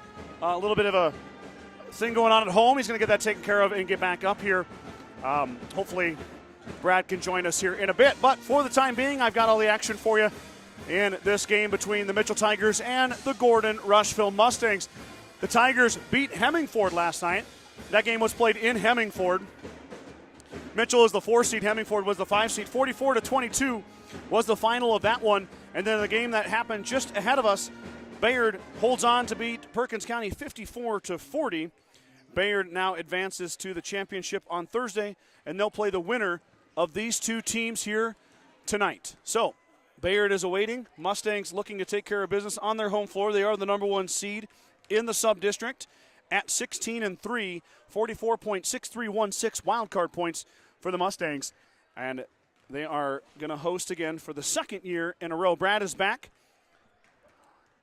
Brad, I turned your microphone off, so let's get that back up and running here. We'll get that squared away as we continue on here. But let's take a look at these two teams before we get the tip-off here in about 4 minutes. Mustangs are coached by Randy Hurlbert. Longtime coach Randy Hurlbert hit 200 wins this year in a win over Gearing. So Hurlbert, the most winningest coach in Gordon-Rushville girls basketball history, assisted by Robin Johnson and Sean McKimmey. Mustangs are led in scoring by Haley Johnson. Johnson, the junior, 14.7 points per game. She has 54 assists, 54 steals. McKinley Grover, the junior, in the middle, 10.5. McKinley really has made a push in the scoring column, along with the team-high 123 rebounds. Tessa Hurlbert, 9.7. Tessa, also the leading three-point shooter for the Mustangs. She's got 34 three-pointers made. A.J. McKimmey, 7.2 points per game. And then the final starter will be Reagan Schultz, 1.8 per game for Reagan Schultz. Off the bench will be Trinity Taylor, Sky Townsend, Braylon McKimmey, Jade Eichenberger, Emma Martins, Allie Nelson, and Riley Schultz, along with Savannah Burnt, Addison Slama, Lily Schmidt, and Rowan Simonson. But your key scorers here will be Johnson Grover, Hurlbert McKimmey, and Reagan Schultz. Let's flip it over to the Mitchell Tigers, coached by Sean Harvey. The freshman, Addie Bolin. She goes, I guess in the program, she's Addison, but I believe they call her Addie Bolin. Addie with 8.4 points per game. The freshman leading the Tigers in scoring. Senior Grace Martin, 5.8. Junior Anna Cheek, 4.5. Senior Addison Lashley, 3.3. Senior Janae Werdeman, 2.6. Freshman Kate Piper, 2.5. Emma Robbins, 2.2. She's a junior. Caitlin Keener, 1.3, rounding out. Nikki Rodriguez, Emily Esselstein, Amy Morales, Evelyn Morales, Ellie Paytow, and Sophia Pitts for the Tigers. These two teams met also very recently, Brad, in a rescheduled game that was last Tuesday. So a week ago today, the Mustangs went to Mitchell and beat the Tigers 54-34. So we had some pretty cool stuff happen at WTC on the boys and the girls side. Let's talk about the girls, of course, here tonight. Tessa Hurlbert with 101 three-pointers made in her career. That is number 1 in GRHS history. So Hurlbert is the most accomplished shooter from behind the arc as a Mustang. And Hurlbert just had a great tournament at WTC. She hit a couple more threes in Mitchell. Now over the century mark, 101 made threes for Tessa Hurlbert. She also has the single season record for three-pointers made, 38 in a season. She has 34 this year, 38 she made last year. So Tessa approaching her record for a single season as well. And she tied the school record for most threes in a game. She did. Earlier this season, Tessa made 7 in a game. That tied the record that was also held by Josie Perez. Now flip it over to Haley Johnson. She's had some movement here coming back from injury. Johnson ranks in the top 5 in 4 categories in Gordon-Rushville history. Johnson, number 5 in points as a Mustang, 817. Number 5 in assists, 182. Number 4 in three-pointers made with 61. And number 4 in steals with 225. Haley Johnson, a junior, in the top 5 of 4 categories in Gordon-Rushville history. Pretty amazing accomplishment there by the junior. Something else to watch here, Reagan Schultz is number 3 all-time in assists She has 213. That's 12 away from tying the record.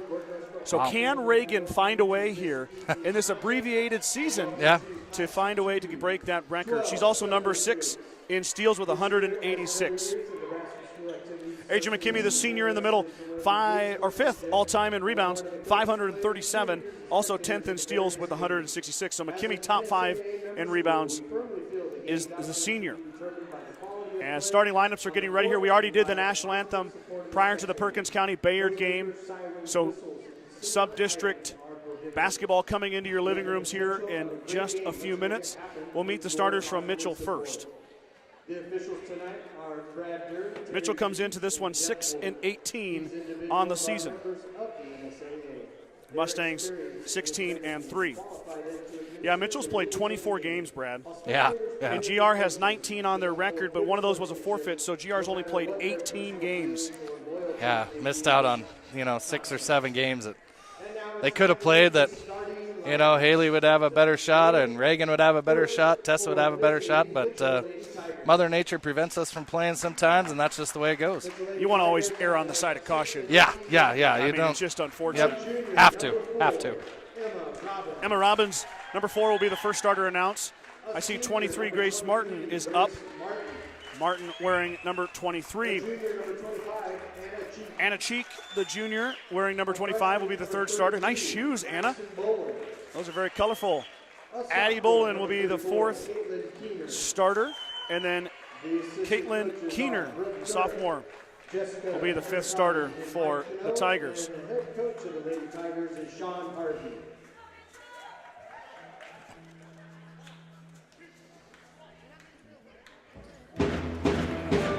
And now the band gets things rocking and rolling as they get ready to introduce the Mustangs. Lights have to stay on, Brad. Yep. Never quite understood that, but I know. Tessa Hobart, the first starter announced for Gordon-Rushville. The senior wears number 3. Haley Johnson, number 10, the junior guard. Reagan Schultz, the senior, wearing number 12, be the third guard for the Mustangs. McKinley Grover, the junior, wears number 13. She'll be in the middle. And she'll be joined by A.J. McKimmey. Senior, wearing number 14, will be the 5th starter. Mustangs will go Johnson, Grover, Herbert, A.J. McKimmey, and Reagan Schultz. Mitchell Tigers will go Bolin, Martin, Cheek, Robbins, and Keener. C2-12, sub-district basketball. Interesting, Brad, I don't see Addison Lashley over there for the Tigers. Is she on the program but not on the bench? Yeah, and I'm not sure if Addison's in plain clothes or, Lashley was a big part of this team, and we watched her play the other night. As Bolin's going to win the tip, but Johnson corrals the tip pass, and she puts it up and in. Haley Johnson right off the bat gets a quick bucket. Well, that worked out perfectly for the Mustangs, as Martin will control, drops it off for Bolin. Bolin won the tip, and Johnson stole it away. Now Bolin and Johnson. Haley left it short.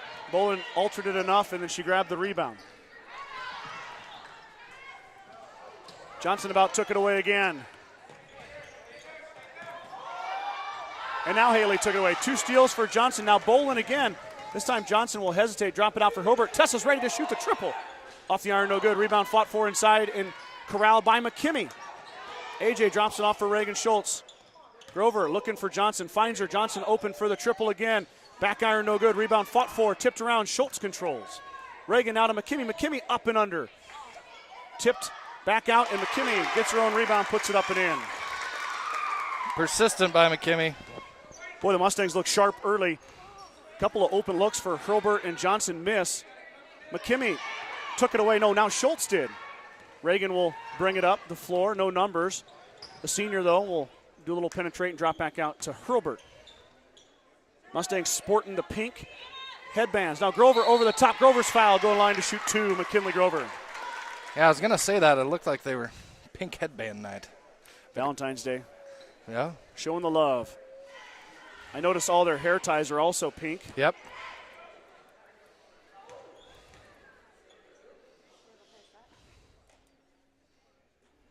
Grover missed that one badly, but she gets another chance right here.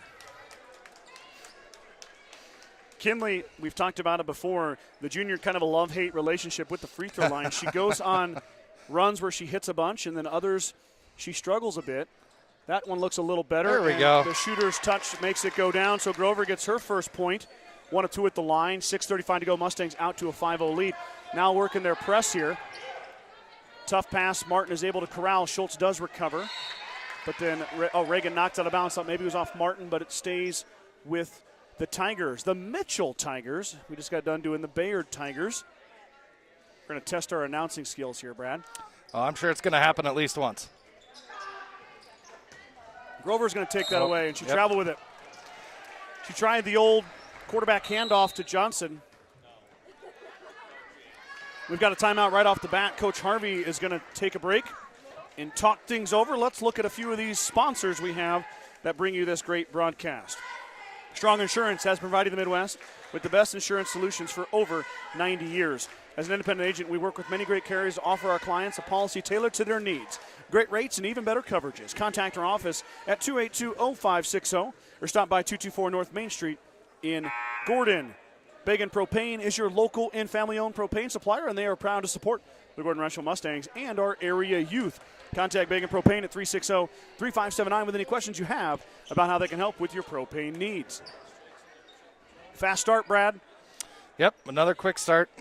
Mustangs come out to play tonight. They didn't play last night. Maybe Mitchell's a little tired from last night and the drive up, but a lot of ball game left, that's for sure. Yep.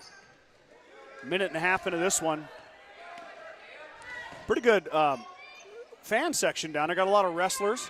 As Martin's going to hoist the three, back iron, no good. Backside rebound fought for, and McKinney pulls it down. The top 5 rebounder in GR history gets her second rebound of the evening. Reagan Schultz works it around. Now Johnson wants to drive baseline. Haley instead toss up to Great McKinney. pass. Oh. AJ too far underneath. Grover inside has it blocked. It goes off Kinley back to Mitchell. It's a great look down there. McKinney just got a little too far into the basket, like you said, Scott. But Johnson had to get it up over the Mitchell defender, and it took AJ just a bit too far. Great idea, just couldn't execute. Johnson just about got there. 3 ball on the way. It's going to be off the iron, no good. Fought for inside. Bolin hits the deck. Rebound comes out to Tessa Hurlbert. Tessa skip pass up ahead. Haley Johnson, wide open lane to the hoop. Layup is good. Johnson with 2 more. Great look there by Tessa. Emma Robbins was the one who attempted the 3 on the other end. It goes back the other way for the Mustangs. Robbins with a forearm push, but Schultz took it away. Hurlbert looking for Johnson. Nice little bounce pass. Johnson up and good. 2 more. Haley Johnson, the Mustang press, producing points here early. Johnson's got 6. Gave her the old Top Gun right there. Hit the brakes, and she flew right by. Ew. Hurlbert with the assist, too. Well done by Tessa. Skip pass. Martin open on the backside. Good. Grace Martin, first basket for the Tigers. 9-2 is your score. Mustang press bites him in the heels there. Pass is knocked away, but goes back to McKinney. Now Johnson working on Martin. Johnson driving. Martin able to keep her away from the rim. Hurlbert thought about it. She's always a threat beyond the arc. Works it around. Nice pass. Beautiful. Grover finishes. Beautiful. Great execution again by the Mustangs. Inside out. Or, excuse me, outside in. My fault. Mitchell able to break the press. Good passes there by the Tigers.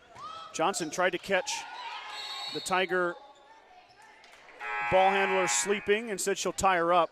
First sub comes in for Mitchell. That's Janae Werdeman, the senior. Out goes Emma Robbins. Here comes Braylon McKinney. She's going to spell Johnson for a bit. McKinney, the sophomore, will send Haley Johnson to the bench. Johnson's got 6. McKinney's been a nice spark, Brad, for the Mustangs. The sophomore guard has kind of came into her own here on the varsity floor. Yeah, she sure has. And we've got a foul. Well, that was a late call. And we're shooting, too? Yeah, Bolin was shooting it. It's for sure a shooting foul, but Okay. the ball was already in the hands of the Mustangs, and the foul call came in. Bolin's going to shoot the freebie. She gets it. Addie, just a freshman, averaging 8.4 in her freshman campaign. Definitely a high point for Coach Harvey and the Mitchell Tigers this year. Bolin has got a very tall, lanky frame. Really translates well to the basketball court, and she hits both free throws there. Schultz is going to run right through it. Has Hurlburt open for three. Hurlburt left it short. Rebound goes out of bounds. Back to the Tigers.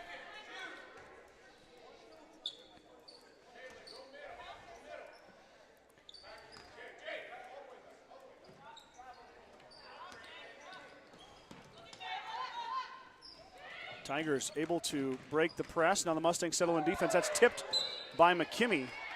Out of bounds back to Mitchell. Martins will key it in. Martin, sorry. The Mustangs have a Martins on their roster. Bolin into Grover. Kinley with the block. And then she corrals. Braylon McKimmie will bring it across the timeline. McKimmie going to dribble around here, working on the Tiger defender. Now looking for Grover. Instead, she drops it off for Schultz. Reagan finds Hurlburt. Tessa with a little more arc on that. She hits. Tessa Hurlburt with the triple. Much better shot there by Tessa.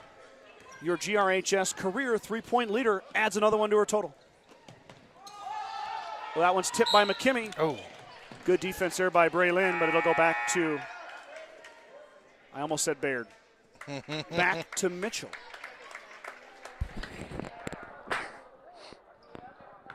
Well, God bless you, Brad. Thank you, Scott. A little tickle in my nose. Yeah, I know it. It's not a good thing to have when you got a headset, but it does happen. We're going to have Schultz with a reach. Pretty easy call there for the official. As Reagan Schultz is kind of the lockdown defender for the Mustangs, and she's all over the leading scorer for Mitchell. No surprise there.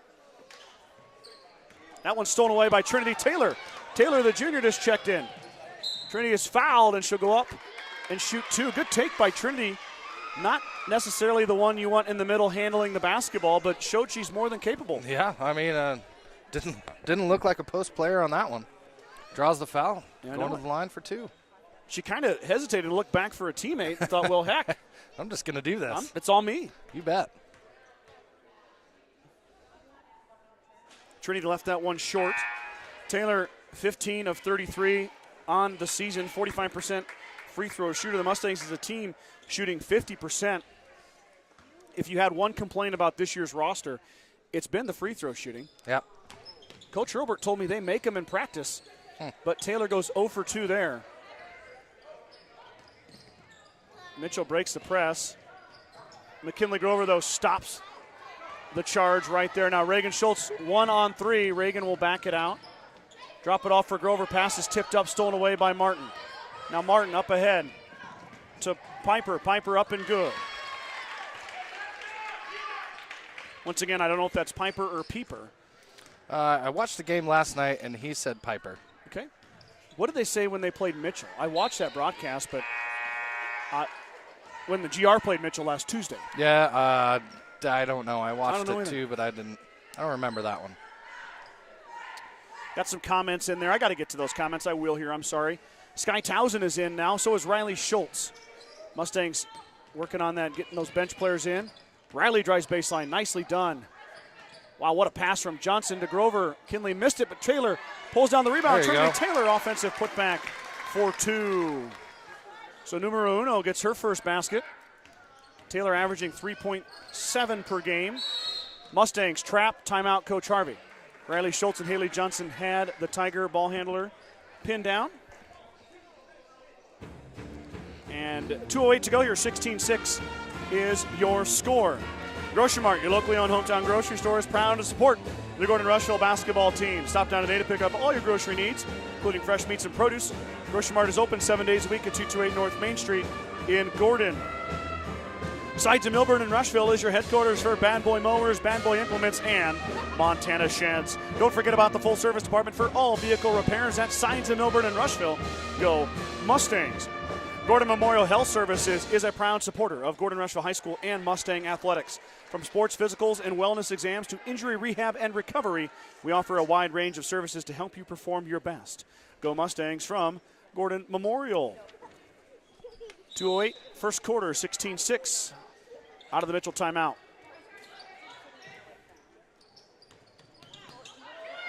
Johnson steps in front. Haley Johnson with the left hand, up and good. Another turnover, another basket for Johnson. She's got 8. Haley's got, I think, 4 steals now, Brad. It's at least 3.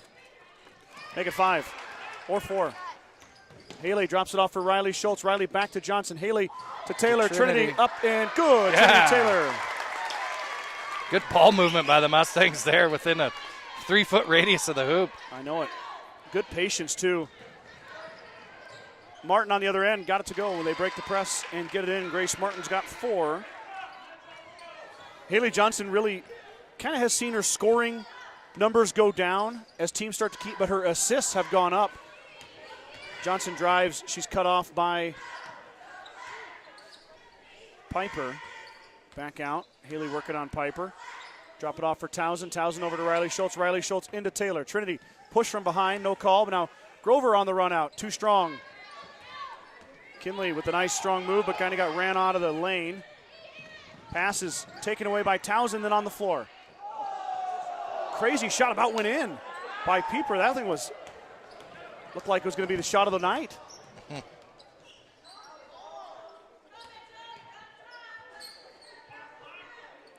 Schultz now, that's Riley, the sophomore, Reagan's little sister. Nice give to Grover. Grover strong to the hoop, 2 more for Kinley. And the Mustangs having a first quarter that they dream about, 22 points now. Back the other way, it's fumbled.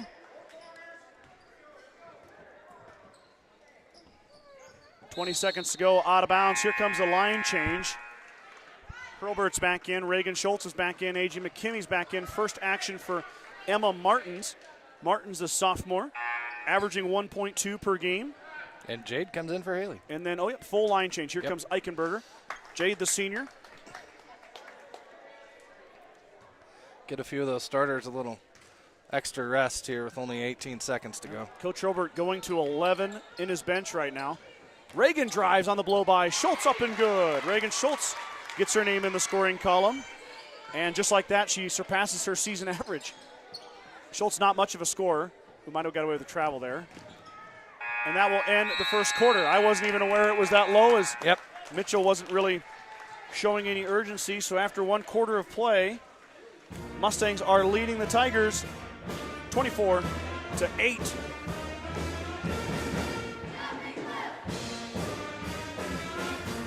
At the First National Bank of Gordon, we are investing in our customers' financial success. Celebrating over 130 years of service and commitment to our communities, we make all decisions in-house to meet your needs. Stop in to visit one of our new account reps or lending officers today. Go Mustangs from FNB of Gordon. BCC Pro Foam is proud to support Gordon-Rushville student-athletes in all their endeavors. Are you cold in the winter or hot in the summer? BCC Pro Foam is here to help. Spray foam insulation can help you reduce energy bills, eliminate drafts, and live in a more energy-efficient, comfortable, and healthier home. Call Colton and Kenna today to get started, 360-1343. Kreitman Trucking is a proud supporter of the Gordon-Rushville Mustangs on the court, on the field, in the classroom, and on the stage. Like anything in life, hard work and dedication ends in success. Good luck tonight, Mustangs, from Kreitman Trucking. I haven't called you Mike lately. Nope. Boy, 7 games in a row at WTC. I'm going to start calling him Brad. Well, you might. He might not enjoy that as much as I like being called Mike. Oh. We'll have to ask his opinion. Well. Mustang basketball to start it off. Coach Hurlbert will go with the same 5 he had out there to end the quarter. Eichenberger, Martin's inside now, drops it out to Jade, over to Tessa. Emma working hard inside, the lefty looking for the ball, but Hurlbert will bring it back out. Eichenberger to Schultz. Reagan drives. Drops it off for McKimmey. A.J. back out to Reagan. Mustangs unable to penetrate that Tiger defense. Now a loose ball on the floor. It'll be a jump. Nope, it'll be stolen away. Here comes Piper back the other way. Pass is too tall to Bolin. Out of bounds. Back to the Mustangs. Lively student section down there tonight, Scott. I like to see that. Yeah, not a ton of kids, about 20, but still good to see them here tonight cheering on the girls. Beautiful Good give and pass. go, but McKimmey missed it. AJ's going to want that one back because that was even on the right side, right where she wanted it. She can't get it to go. If you're Tessa Hilbert, you're probably mad too. That's an assist for her. Shot from Martin is front iron, no good. Rebound comes back down to Martin. And Eichenberger is going to foul her as Grace Martin missed a shot, got her own rebound, and then was fouled by Jade. In comes Haley Johnson. Eichenberger will take a break.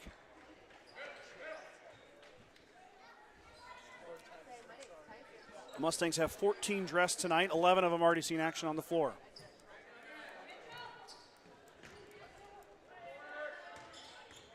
.6:51 to go. Same score as we ended the first quarter with, 24-8. Piper to Bolin. Bolin has it tipped by Schultz. Can Reagan save it? She can. Emma Martins, she lost it. Emma did a great job to step in front of that pass, but she just lost control there for a second. And it goes back to the Tigers. Great save by Reagan there. Boy, Reagan is just all effort. You know that, Brad? Yeah, she definitely plays one of the best better defenders on the team. Piper goes around the Mustang defense and puts it in. Kate Piper playing strong here. She's got 4. Now back the other way. Johnson with a step through. Finds Hurlbert. Tessa. Back out to Haley. Haley thought about shooting. Instead, she'll let Tessa let it rip. The leading three-pointer maker in the history. Missed it. That didn't really come off the tongue right. Now a loose ball on the floor. Hurlbert hits the floor. Tied up. Jump ball. It'll be Mitchell basketball.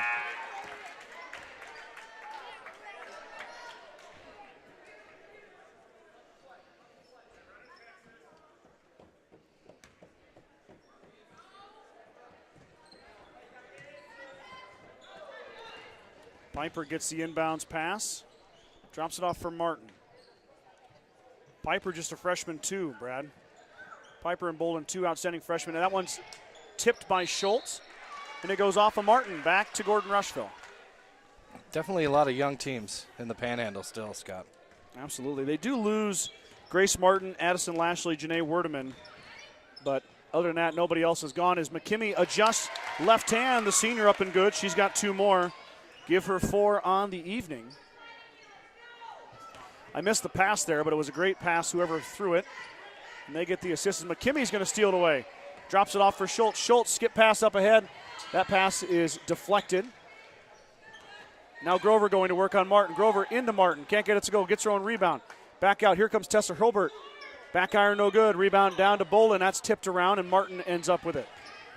Grace Martin will bring it up. Instead, she'll drop it off for Bolin. McKimmie about got that steal. Instead, it stays with Mitchell. Pieper is fouled by Grover.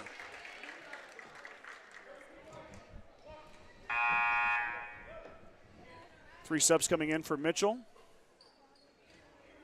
5:07 to go, second quarter. Haley Johnson's got 8. On the other side, Martin and Piper have 4 apiece.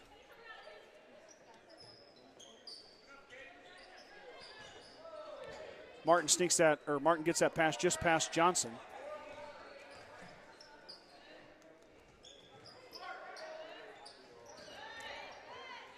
Martin open for the jumper, left it short, rebound down to Grover. Kinley Grover.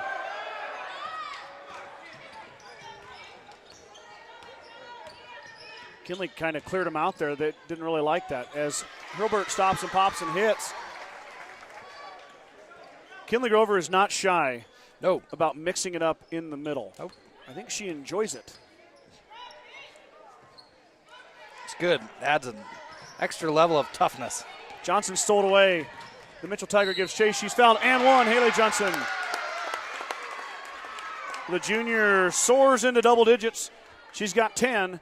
And now going to go line to try to complete the old-fashioned three-point play. The Mustang lead grows to 20 as GR is all business this evening. Yep. Grover's going to come out.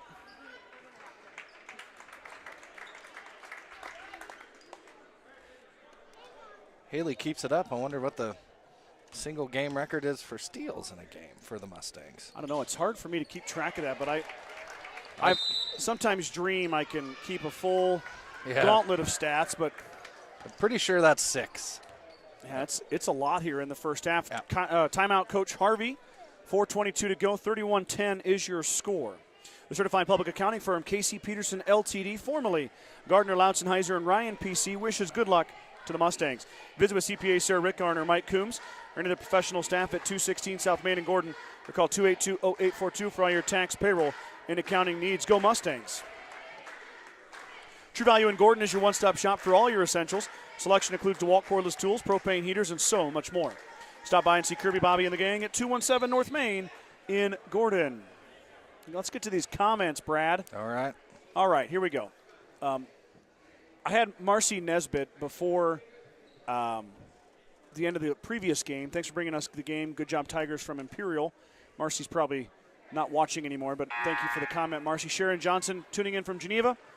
Sharon and Vern, of course, longtime viewers and watching granddaughter Haley and all the Mustangs, also says Happy Valentine's Day to us. Brenda Belisle, good luck, Lady Mustangs. Donnell Townsend said Jim Allworth, 1957 graduate from Rushville. That's from Lonnie Townsend. Yes, Jim is tuning in. And thanks for tuning in, Jim. I appreciate it. Heard some interesting stories about you from Lonnie. Let's get back to basketball action here. Piper's going to drive. She'll drop it off. And the shot will come from Robbins now. Off the iron, no good. Fought for on the backside. Piper comes up with it. And she loses it off. Nope. It's going to be off of Reagan. So it'll stay with the Mitchell Tigers. Brenda Belisle, so appreciate you, Scott and Brad, for the broadcast. Thanks for tuning in, Brenda. Yep. Thank you, Brenda. Single game steals record is 21, held by Callie Nelson. Wow. That's actually correct as well. That is impressive. Jared isn't inflating the numbers for his wife. It really is 21. Thank you, Jared. Jared with the assist. Oh, Jared Bear. Shot from Robbins, front iron, no good. Fought for inside, and Martins is going to clean it up.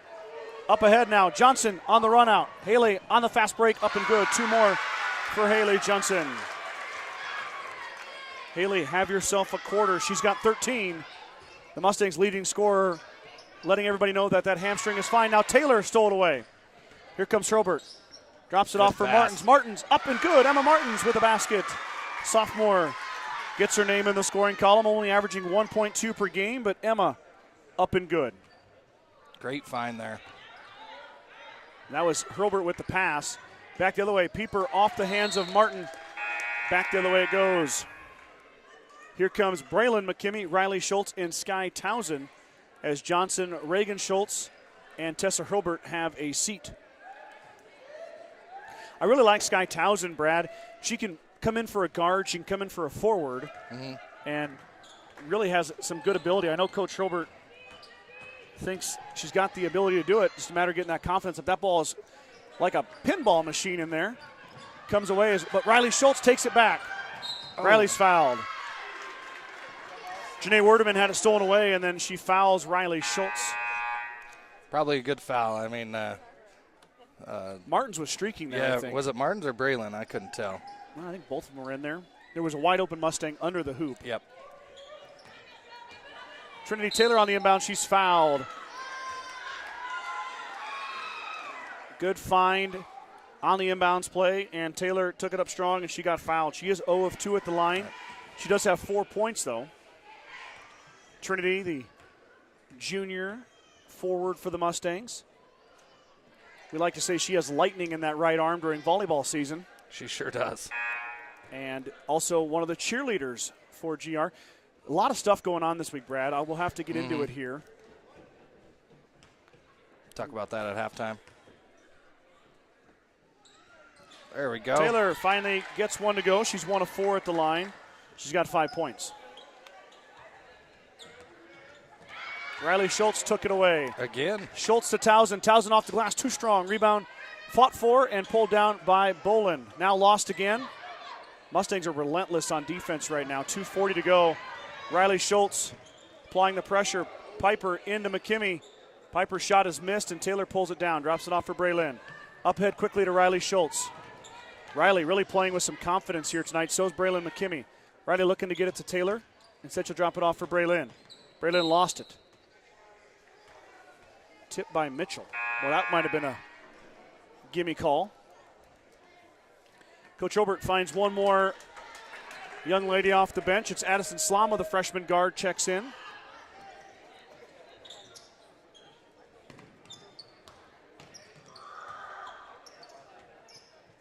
Riley lost her dribble but found Taylor. Trinity spins, has nothing there. Instead drops it off for Braylon McKimmey. Braylon steps through, nice little hesitation and finish. Nice move. Sophomore gets her name in the scoring column. Mustang lead grows to 28. Pass is stolen away by Towson. Towson up, and she's fouled. Sky's going to go line to shoot 2.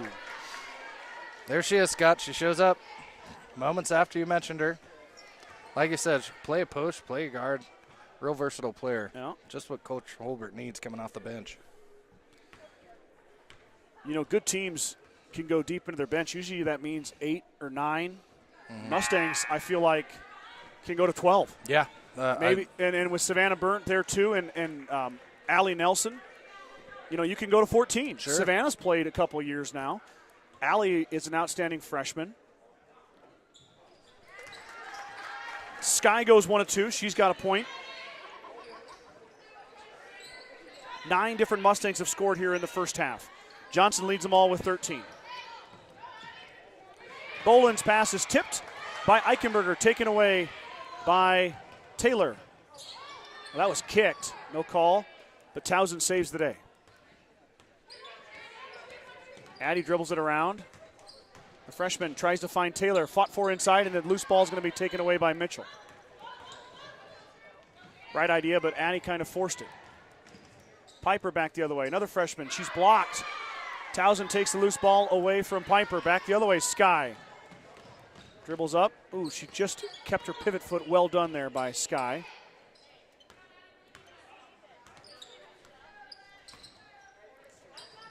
Addie stops. She's going to pop. The freshman hits. Addison Slama getting in on the scoring action. All right. Timeout, Coach Harvey, as the Mustang lead grows to 31. Addie, the 10th Mustang to score here tonight. Actually, just in the first half. The Mustangs' pressure and press, defense, all of it. Everything on the defensive end has been lights out tonight so far. The Gordon Livestock Market would like to wish the Mustangs good luck this season. With weekly cattle sales on Tuesdays and horse sales as advertised, Gordon Livestock has all your livestock needs covered. Call Tom or Patsy Tinas at 282-1171 to discuss your options today. Fuel Grill would like to wish the best of luck to all the Gordon-Rushville student-athletes playing sports this winter. Whether it's before or after the game, Fuel Grill has all your needs covered for a night out, from delicious options on the menu or your favorite cold beverage.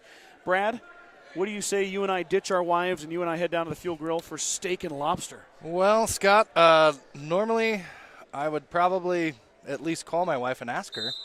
But we got a little problem at home, and I'm thinking she's going to need my help sucking the water out of the basement in our furnace room. Oh, isn't marriage beautiful? Yeah. That's your Valentine's Day. Boland for 3. Addie missed it. Backside rebound, fought for it, and Piper's going to come away with it. That's a bummer, buddy. I hope it all goes well. I've been there before. Yep.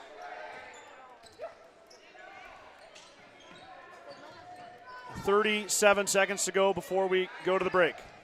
Piper drives off the glass, too strong. Boland pulls down a rebound. Allie Nelson now checks in. So does Savannah Burnt. Slama took it away, and then Piper took it back. Boland into the freshman, Allie Nelson. Piper had it blocked, and then Sky threw it away. Now Sky took it back. Up ahead to Addie Slama. Slama just going to back it out nice and easy. Eichenberger for 2. Jade hits. Yeah. All right. The senior watches it go down. She's the 11th Mustang to score. The shot at the buzzer does not count. And we're going to half. 43-10. The Mitchell Tigers only managed 2 points in the second quarter. And, yeah, halftime it is. Let's take a break. Brad and I will be right back after some commercials with the second half action. Meet the one for you. The John Deere 1 Series Compact Utility Tractors. With 25 horsepower of muscle, superior traction, smooth steering, and quick implement changes. This compact tractor does just about any job that needs doing.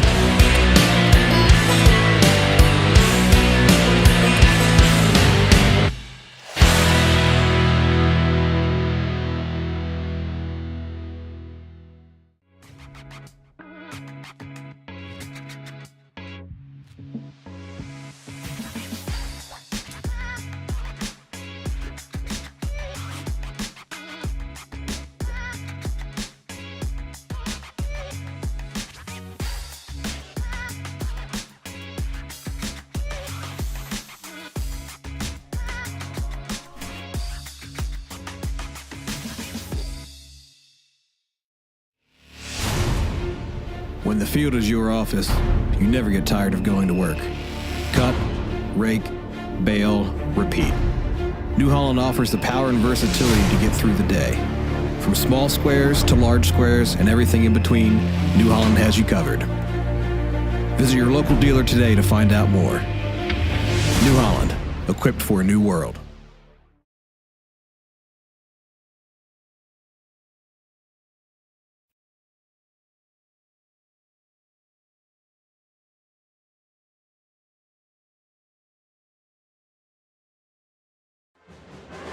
Back here at halftime, let's recap that first half stats real quick. Give me 1 second to finalize my tallying here. Math is hard for me. Bear with me.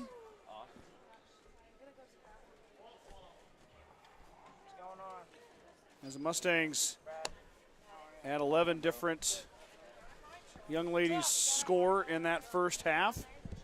Coach Robert played all 14 players on his bench at some point in time. So for the Mustangs, Haley Johnston led the scoring with 13.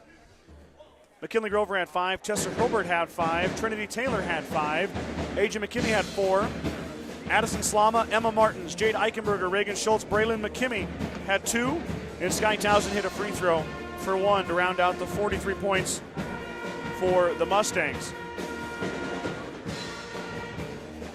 For Mitchell, 4 points for Piper, 4 points for Martin, 2 for Addie Bolin to round out the scoring. We've got Kathy Grice tuning in from York. Good luck, Mustangs, and granddaughter Haley. Appreciate your broadcast. Thanks, Kathy, for tuning in. Michaela Martin's tuning in. Let's go, GR. Coach Benben's here, Brad. She said, great job of passing the ball. Mustangs keep it up. And then she added in later, Mustangs are hitting on all cylinders in a powerful way, and we utilize the caps lock for a powerful way. Doesn't that mean shouting? No. Powerful. And then we had Jared Nelson. Oh, he's back. No, he chimed in with the steals. Nebraska Malt also said it was 19 for Callie Schultz at Martin. Oh. I think 21 is what she got. I'm about to go out and look in the hallway here in a minute. Because I have all the stats on my spreadsheet that I use all throughout the year for all these stats, you know what I mean, that I go through. Yep. And I'm pretty sure 21 is the record, but, I mean, still 19, 21. That's a lot. That's a lot of steals in a single game. Johnson's been impressive. And, of course, Haley is number 4 all-time in steals. She is chasing Callie Schultz-Nelson for the all-time record. It won't come this year, but she may have a chance at it next year. We'll see what happens. Of course, Callie, the older sister of both Reagan and Riley Schultz. Yep. And married to Jared Nelson, former GR superstar basketball player Jared. And, of course, Callie was a superstar in her own right as well. Yep. Jared is the former school record holder. Yes, for until 10 days ago. Until little brother. Until little bro stepped in. So, halftime here at Gordon-Rushville High School. C2 sub-district play. The winner of this game will advance to play the Bayard Tigers. That game is set for a hard start at 6 o'clock on Thursday night. Brad and I think it might be Mike and I that night. We'll be here. We'll have the broadcast for you. I know Brad will be in the stands. Either way, we'll see how that all lines up. Brad, I told you it's a busy week in Mustang country, and let's go over that right now. The cheerleaders, let's start with them. They're headed to Grand Island. I believe it's the Heartland Event Center, where the boys basketball team was just at last Saturday. And they've got their state competition. They compete at, man, I'm just going to tell you this. It's on page 8 of the paper. I saw it's at 6 o'clock. Yeah, and then like 9 or something our time. Our time, I believe. Yeah. So 5:45 our time, 9 o'clock our time. Yep. You got to pay for it, though, if you want to watch it. All that information is on page 8 of your newspaper. If you get the Journal Star, you can look there. If you don't, question your life choices and join up on the best little newspaper in the Panhandle. Give Scott a read, guys. Throw him a bone here. Throw me a bone. On the flip side, how about the wrestlers? Yeah. We got 5 young men going to state That starts Thursday. I believe they're the afternoon session. I'm going to do this by heart. Ashton Dane, Tucker Bannister, Kyler Vincent, Jace Friesman, and Curtis Brittgarn are your 5 GR wrestlers going to state this week. That's Thursday and Friday. I believe Ashton Dane was the only district winner. Yes. Kyler Vincent got second. Bannister got third. And then Curtis got fourth, and so did Friesman. Yep. And Dane is a returning state champion. Class B. Class B. He was at Gearing last year. So Dane, eyes set on a state title. So keep your eyes on that. Yeah. I mean, 113 is where he is at this year. He was 106 last year. But Ashton will be in that 113 bracket with, I'm sure, his eyes set on a state title. Yep. So we'll see how it goes for him. You can follow that on track wrestling. I don't know how many people are familiar with track wrestling. I have 2 youth wrestlers, so track wrestling is my life. And there is live feeds for that as well you can purchase and tune into there.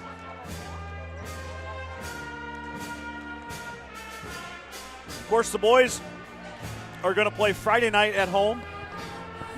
They'll welcome in the Valentine Badgers. That'll be their last regular season home game for the boys. I believe Mr. Slama told me today that the boys are hosting subs. So the boys will also host a sub-district next week. That will kick off on Tuesday. So a week from tonight will be boys sub-district basketball.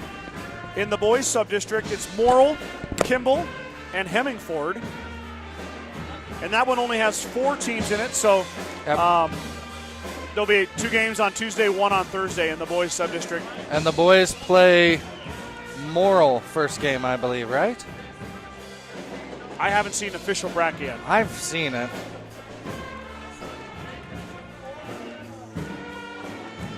Well, that'll be kind of fun. They haven't played Morrill yet this year. They've played Kimball and Hemmingford. Kimball twice already.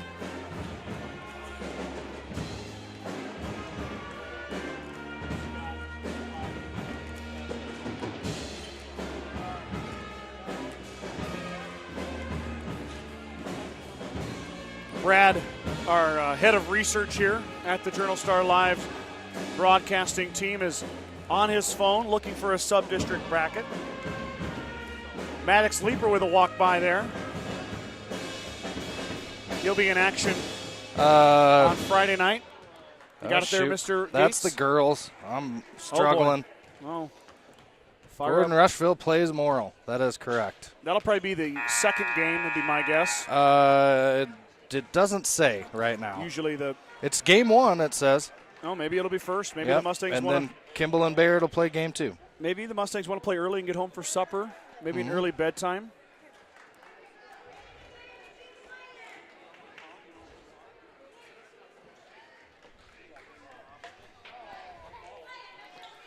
Bayard comes out of their break. So do the Mustangs. It'll be Mustang basketball out of the half. Mustangs go with their starting 5. A.J. McKimmey, Reagan Schultz, Grover, Hurlbert, and Johnson. On the flip side, I see Emma Robbins. I see Keener,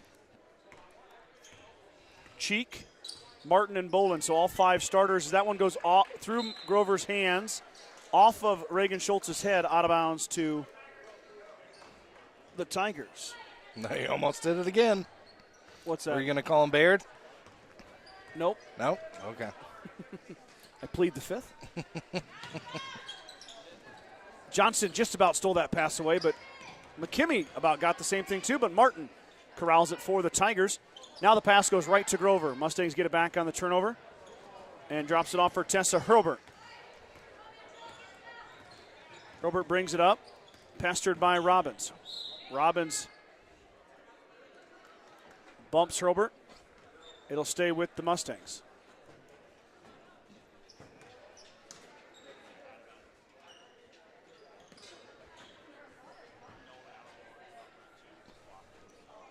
Grover up top. Back to Reagan Schultz. Touch for Johnson, the junior. Looking for Hurlbert in the corner. She's got her. Tessa thought about the 3. Instead, she'll pick it up and drive. Hurlbert through the contact, no call, and she airballed the shot.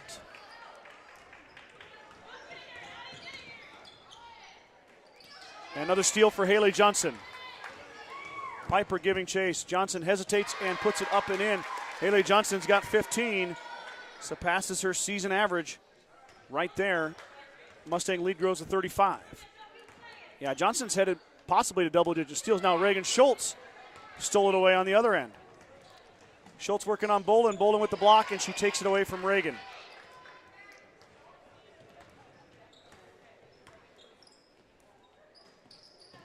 Mustangs getting a lot of steals here on those cross-court passes.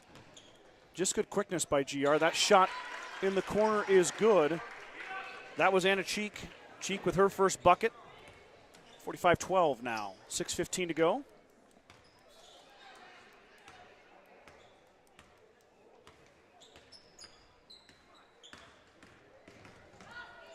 Hobart through the lane, kisses off the glass, up and good. The senior, another bucket. She's got 7. Got to think that Mustang starters will be in for a bit longer, and it might be the end of the night for them, Brad. Yeah, I would think Coach Robert's going to give these other girls a chance to play in a sub-district game and give a little rest to his starters. Bolin, long three, no good. Rebound comes down to Piper. Offensive board, second chance here for the Tigers.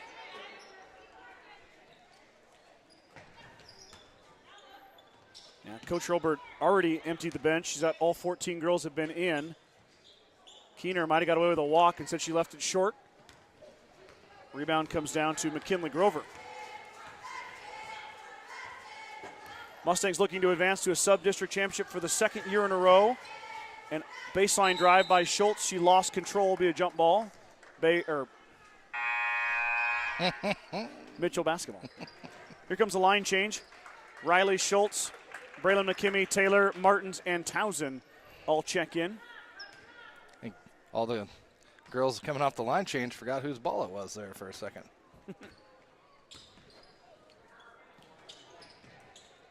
Good minutes here for Coach Robert's bench. These young ladies can make an impact for GR because, you know, when you play some of those sub-district championships or district final games, your bench is really important as Martin shoots up and over Taylor. 2 for Grace Martin, the senior. Yeah, you never know who might get into foul trouble, or somebody might get hurt on a fluke play, and somebody might have to come in off the bench and step up. And while it's travel by Trinity, while it's fun to practice against your teammates, it's also fun to work on everything against a live opponent. That really improves the depth. And I see Johnson, Hurlbert, and Reagan Schultz are all sitting in the second row of the bench. I wonder if their night is over. Could be a good possibility.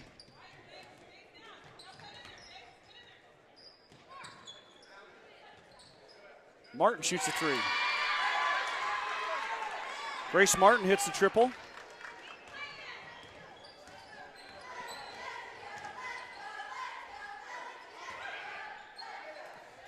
Taylor's wide open. Trinity Taylor on the feed from Emma Martins.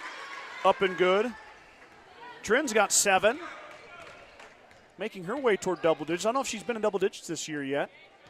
Going to have a good chance this evening. As Trinity will be patrolling that middle probably the rest of the night. Now Martin, who's gotten hot. How about 3 in a row? Wow. Grace Martin has got 11 all of a sudden for the Tigers. She's hit 3 straight shots. Townsend drives, drops it off for Taylor. That pass is jumped by Keener. It's going to stay with GR.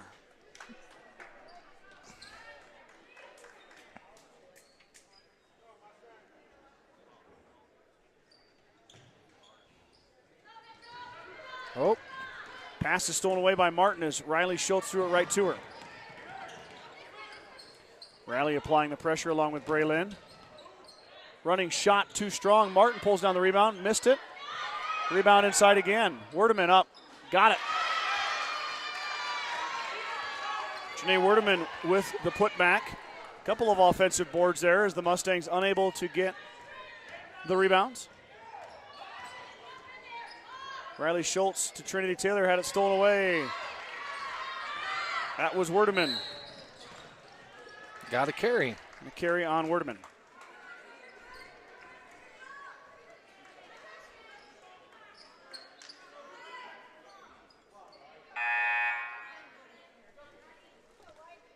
Pieper's going to check in for Bolin.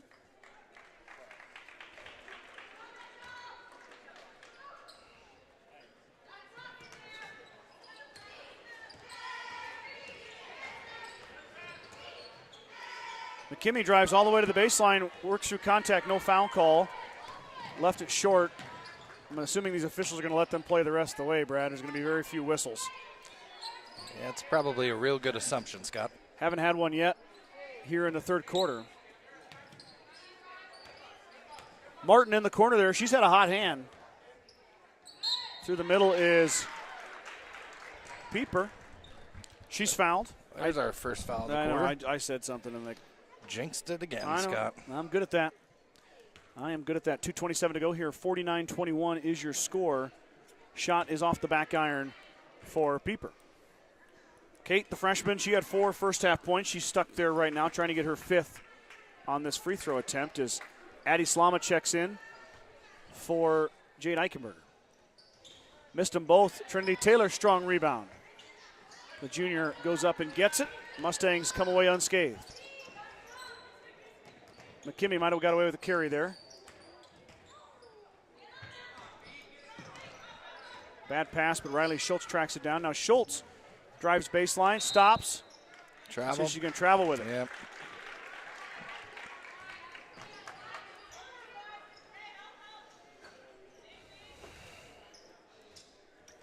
Mustangs a little bit of a press here with the subs in here. A lot of these girls have got a lot of JV action this year. There's a shot, missed. Martin's fighting for the rebound, but Mitchell comes away with it.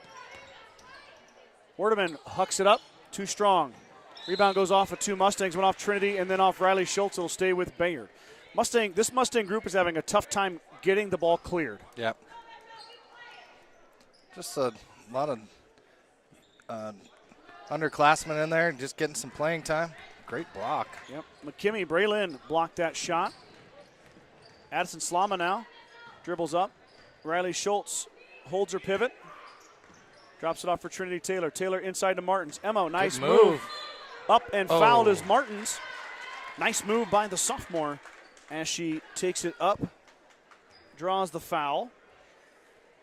Emma 2 of 6 from the line this year. Off the bench. You know, we've seen Coach Robert really get Martins in a lot more here the last 10, 15 games. Emma has played a lot of JV. They have great numbers this year, so they're playing 4 quarters of JV whenever the JV plays, which is not always the case sometimes with these teams. The smaller schools, sometimes you don't get to play those 4 quarters, but that's real important. So Braylon, Emma, Addison Slama, as Emma missed them both. Savannah Burnt was in there, but it goes off her hands to Mitchell. Riley Schultz about stole that. Mitchell retains possession. Shot up and over Burnt is no good. Rebound pulled down by Martins. Emma with a nice pivot on the way out. Up ahead to Riley Schultz. Riley into Burnt. Savannah, too strong, missed it. Martin grabbed the rebound. 1 minute to go here, third quarter. That pass is going to head to the stage. Oh, Pieper into this stage there with that right thigh. That's a Charlie horse, I would guess. Yeah. She seems okay, kind of a smile on her face. She'll probably feel that on the bus ride home. Thank goodness for the padding.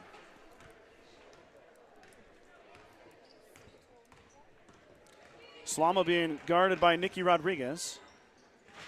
Now drops it off for Emma Martins. Ball hits the floor. Emma drops it off for Riley. And Mustangs hold on to it. Now Savannah Burnt inside. Savannah missed it. Martins puts it back up. It's blocked by Keener. Here comes Mitchell back the other way. Addison, Slama waiting for it, but then Piper puts it up in good. Piper's got 6. 49-23.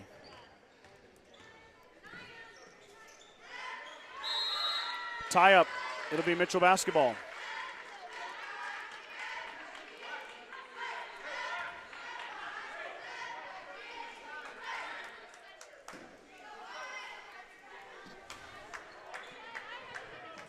Lead is 26. 15 seconds to go here as Martin's going to dribble past Allie Nelson. Drop it off for Cheek. Rodriguez is going to shoot it. Nikki will hit. It's going to end the third quarter, I think. Yep. That'll be the end of it here as Slama won't even shoot it. So after 3 quarters of play, Mustangs still in control. Mitchell definitely won that quarter as they outscore the Mustangs 15-6, but the Mustang lead remains at 24. Let's give a shout out to our Star Club members as the cheerleaders are going to go up with a stunt here.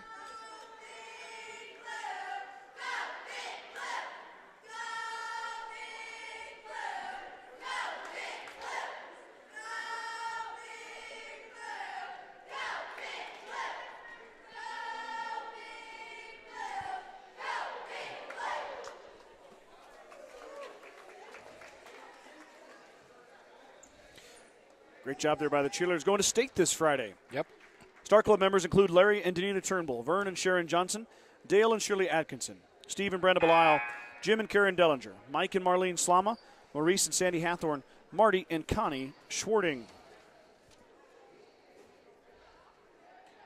Headed to the fourth. Coach Hobart left the starters in for about the first 3 minutes of the third quarter, and then that's been about it. As McKinley Grover, Aja McKimmey, Tessa Hurlbert, Haley Johnson, and Reagan Schultz are all going to be firmly planted on the bench. It'll be the Mustang reserves here against a lot of the Mitchell Tiger starters. A couple of freshmen in there, though, for Mitchell. A couple of seniors. Mustangs counter with a freshman, 2 juniors, 2 sophomores.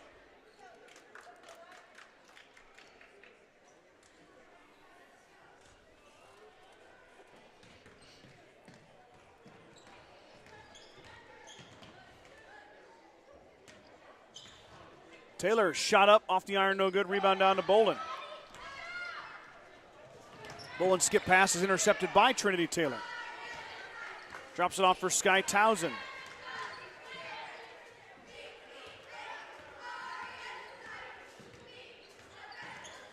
Another feed to Taylor. Taylor has nowhere to go with it. Back out to Riley Schultz.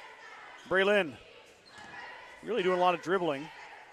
Nice job penetrating, but now Towson looking for somebody. Mustang interior players having a tough time getting open. Ooh. McKimmey was open on a cut there, but Taylor didn't quite find her. Ball is tipped. Now Towson hits the floor. It's going to be off Sky. Back to the Tigers. So all that results in no shot attempt for the Mustangs. 6:56 to go here. 49-25 is your score. Definitely not blowing that whistle this second half, but no. I guess they let them play in the game earlier too. Yeah, well, in the first half they did. Yep. Second half, a lot more whistles. This one, there was a few whistles in the first half, but no team is anywhere near foul trouble. We've had 2 fouls this second half as these officials are ready to maybe get the wheels headed to home. Maybe they went outside at halftime. Oh, Piper kicked it after she lost possession. It'll be GR basketball.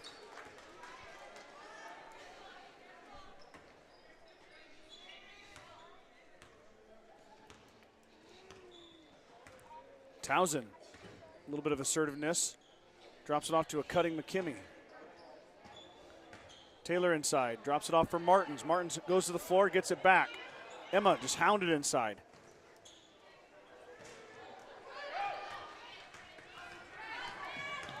Part of Emma's braid got pulled out of her hair.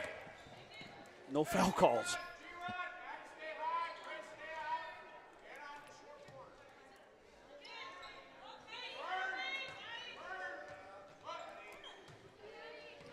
Braylon McKimmey stole it away. Now McKimmey working on Rodriguez. Bolin giving chase. Braylon up and good. Braylon's got 4. Matches her sister who has 4.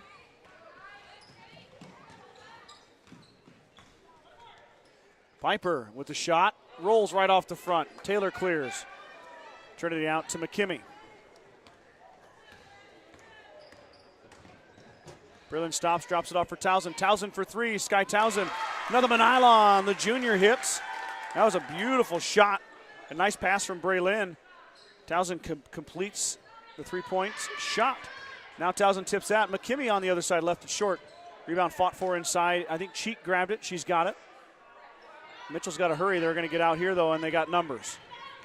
Martin driving on Taylor. Taylor, nice block. Riley Schultz up ahead. The pass is too far. Goes off the cheerleaders. Rowan Simonson does wear a basketball uniform, but she's cheerleading tonight. She does not qualify as an eligible player. Addie Slama checks in. Jade Eichenberger checks in. Allie Nelson checks in. Yep. Savannah Burnt's in as well. Oh, there's Sev. I didn't see her.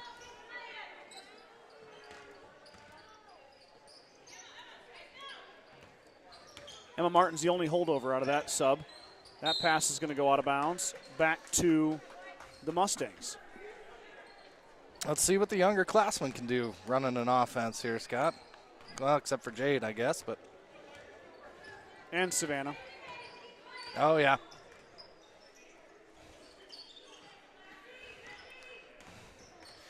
You got to appreciate the role player in today's society. You know that? Yeah. Everybody is focused on being the starter and being the star. And really, as Eichenberger's shot comes up short, Boland clears the rebound. You know, as a coach, every team has different roles for players. Mm-hmm. And the Mustang girls have just kind of embraced all of their roles, and it's led to a lot of success. This team, without these cancellations, if you look at, and of course you can't say everything's a win when you look at it on paper, but looking at how they've played, this would have been a possible record-breaking team for wins in a season. Mm-hmm. Shot is up, no good. Rebound down to Eichenberger. Now drops it off for Addison Slama. The senior pulls down a strong board, gives it to her freshman teammate. And part of the success of this team is because of role players. Players knowing what they need to do, how they fit into the game plan, and then embracing that role and running with it. The foul is going to be on Mitchell. They fouled Burnt. Slama will key it in under the hoop.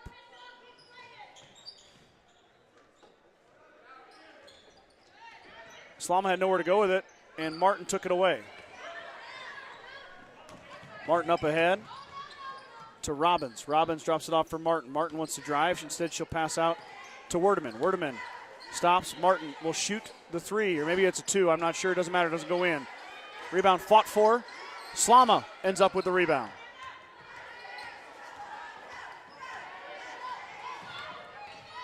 Slama poking, prodding. She finds Eichenberger. Eichenberger lets a shot go left it short. Rebound by Martins. Martins put back, rolls off the rim. Tipped around by the Mustangs. It's going to go back to the Tigers.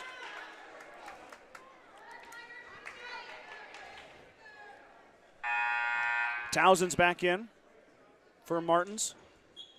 Emma played some strong minutes there.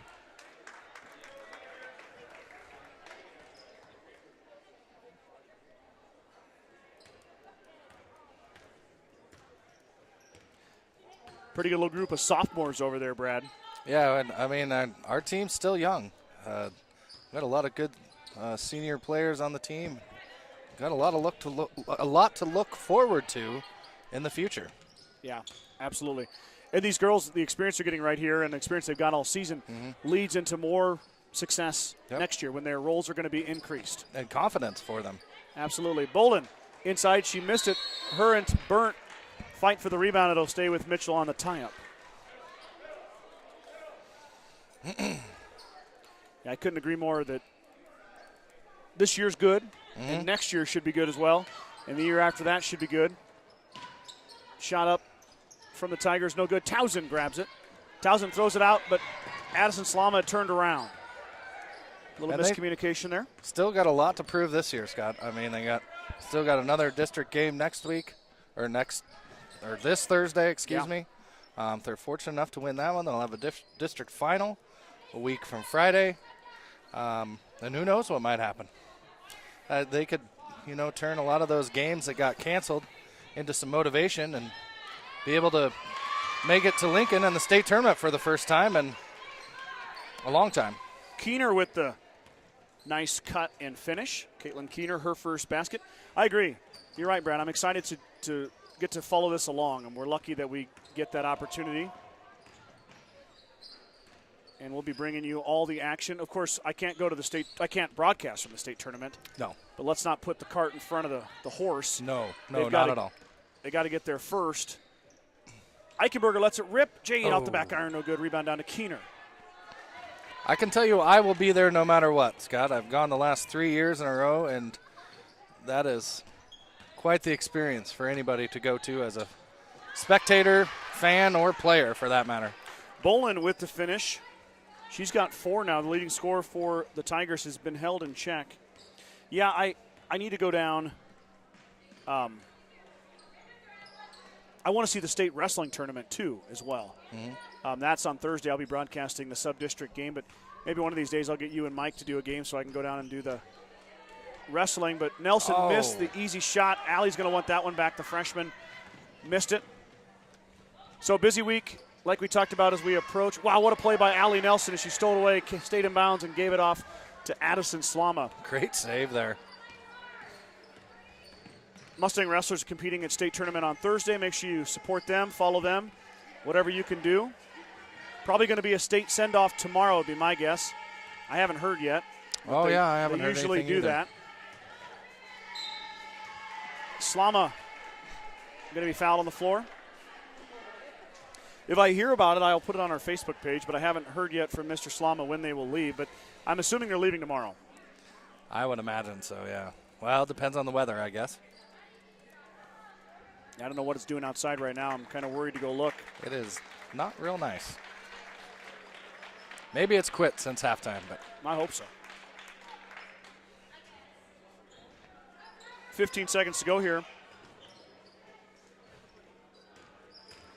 Braylon's going to stop. She's going to shoot. Back iron, no good. Martins pulls down a rebound. Emma working hard inside. Allie Nelson's going to shoot it. It's going to be tipped, blocked, come down to Martin, but that will end it.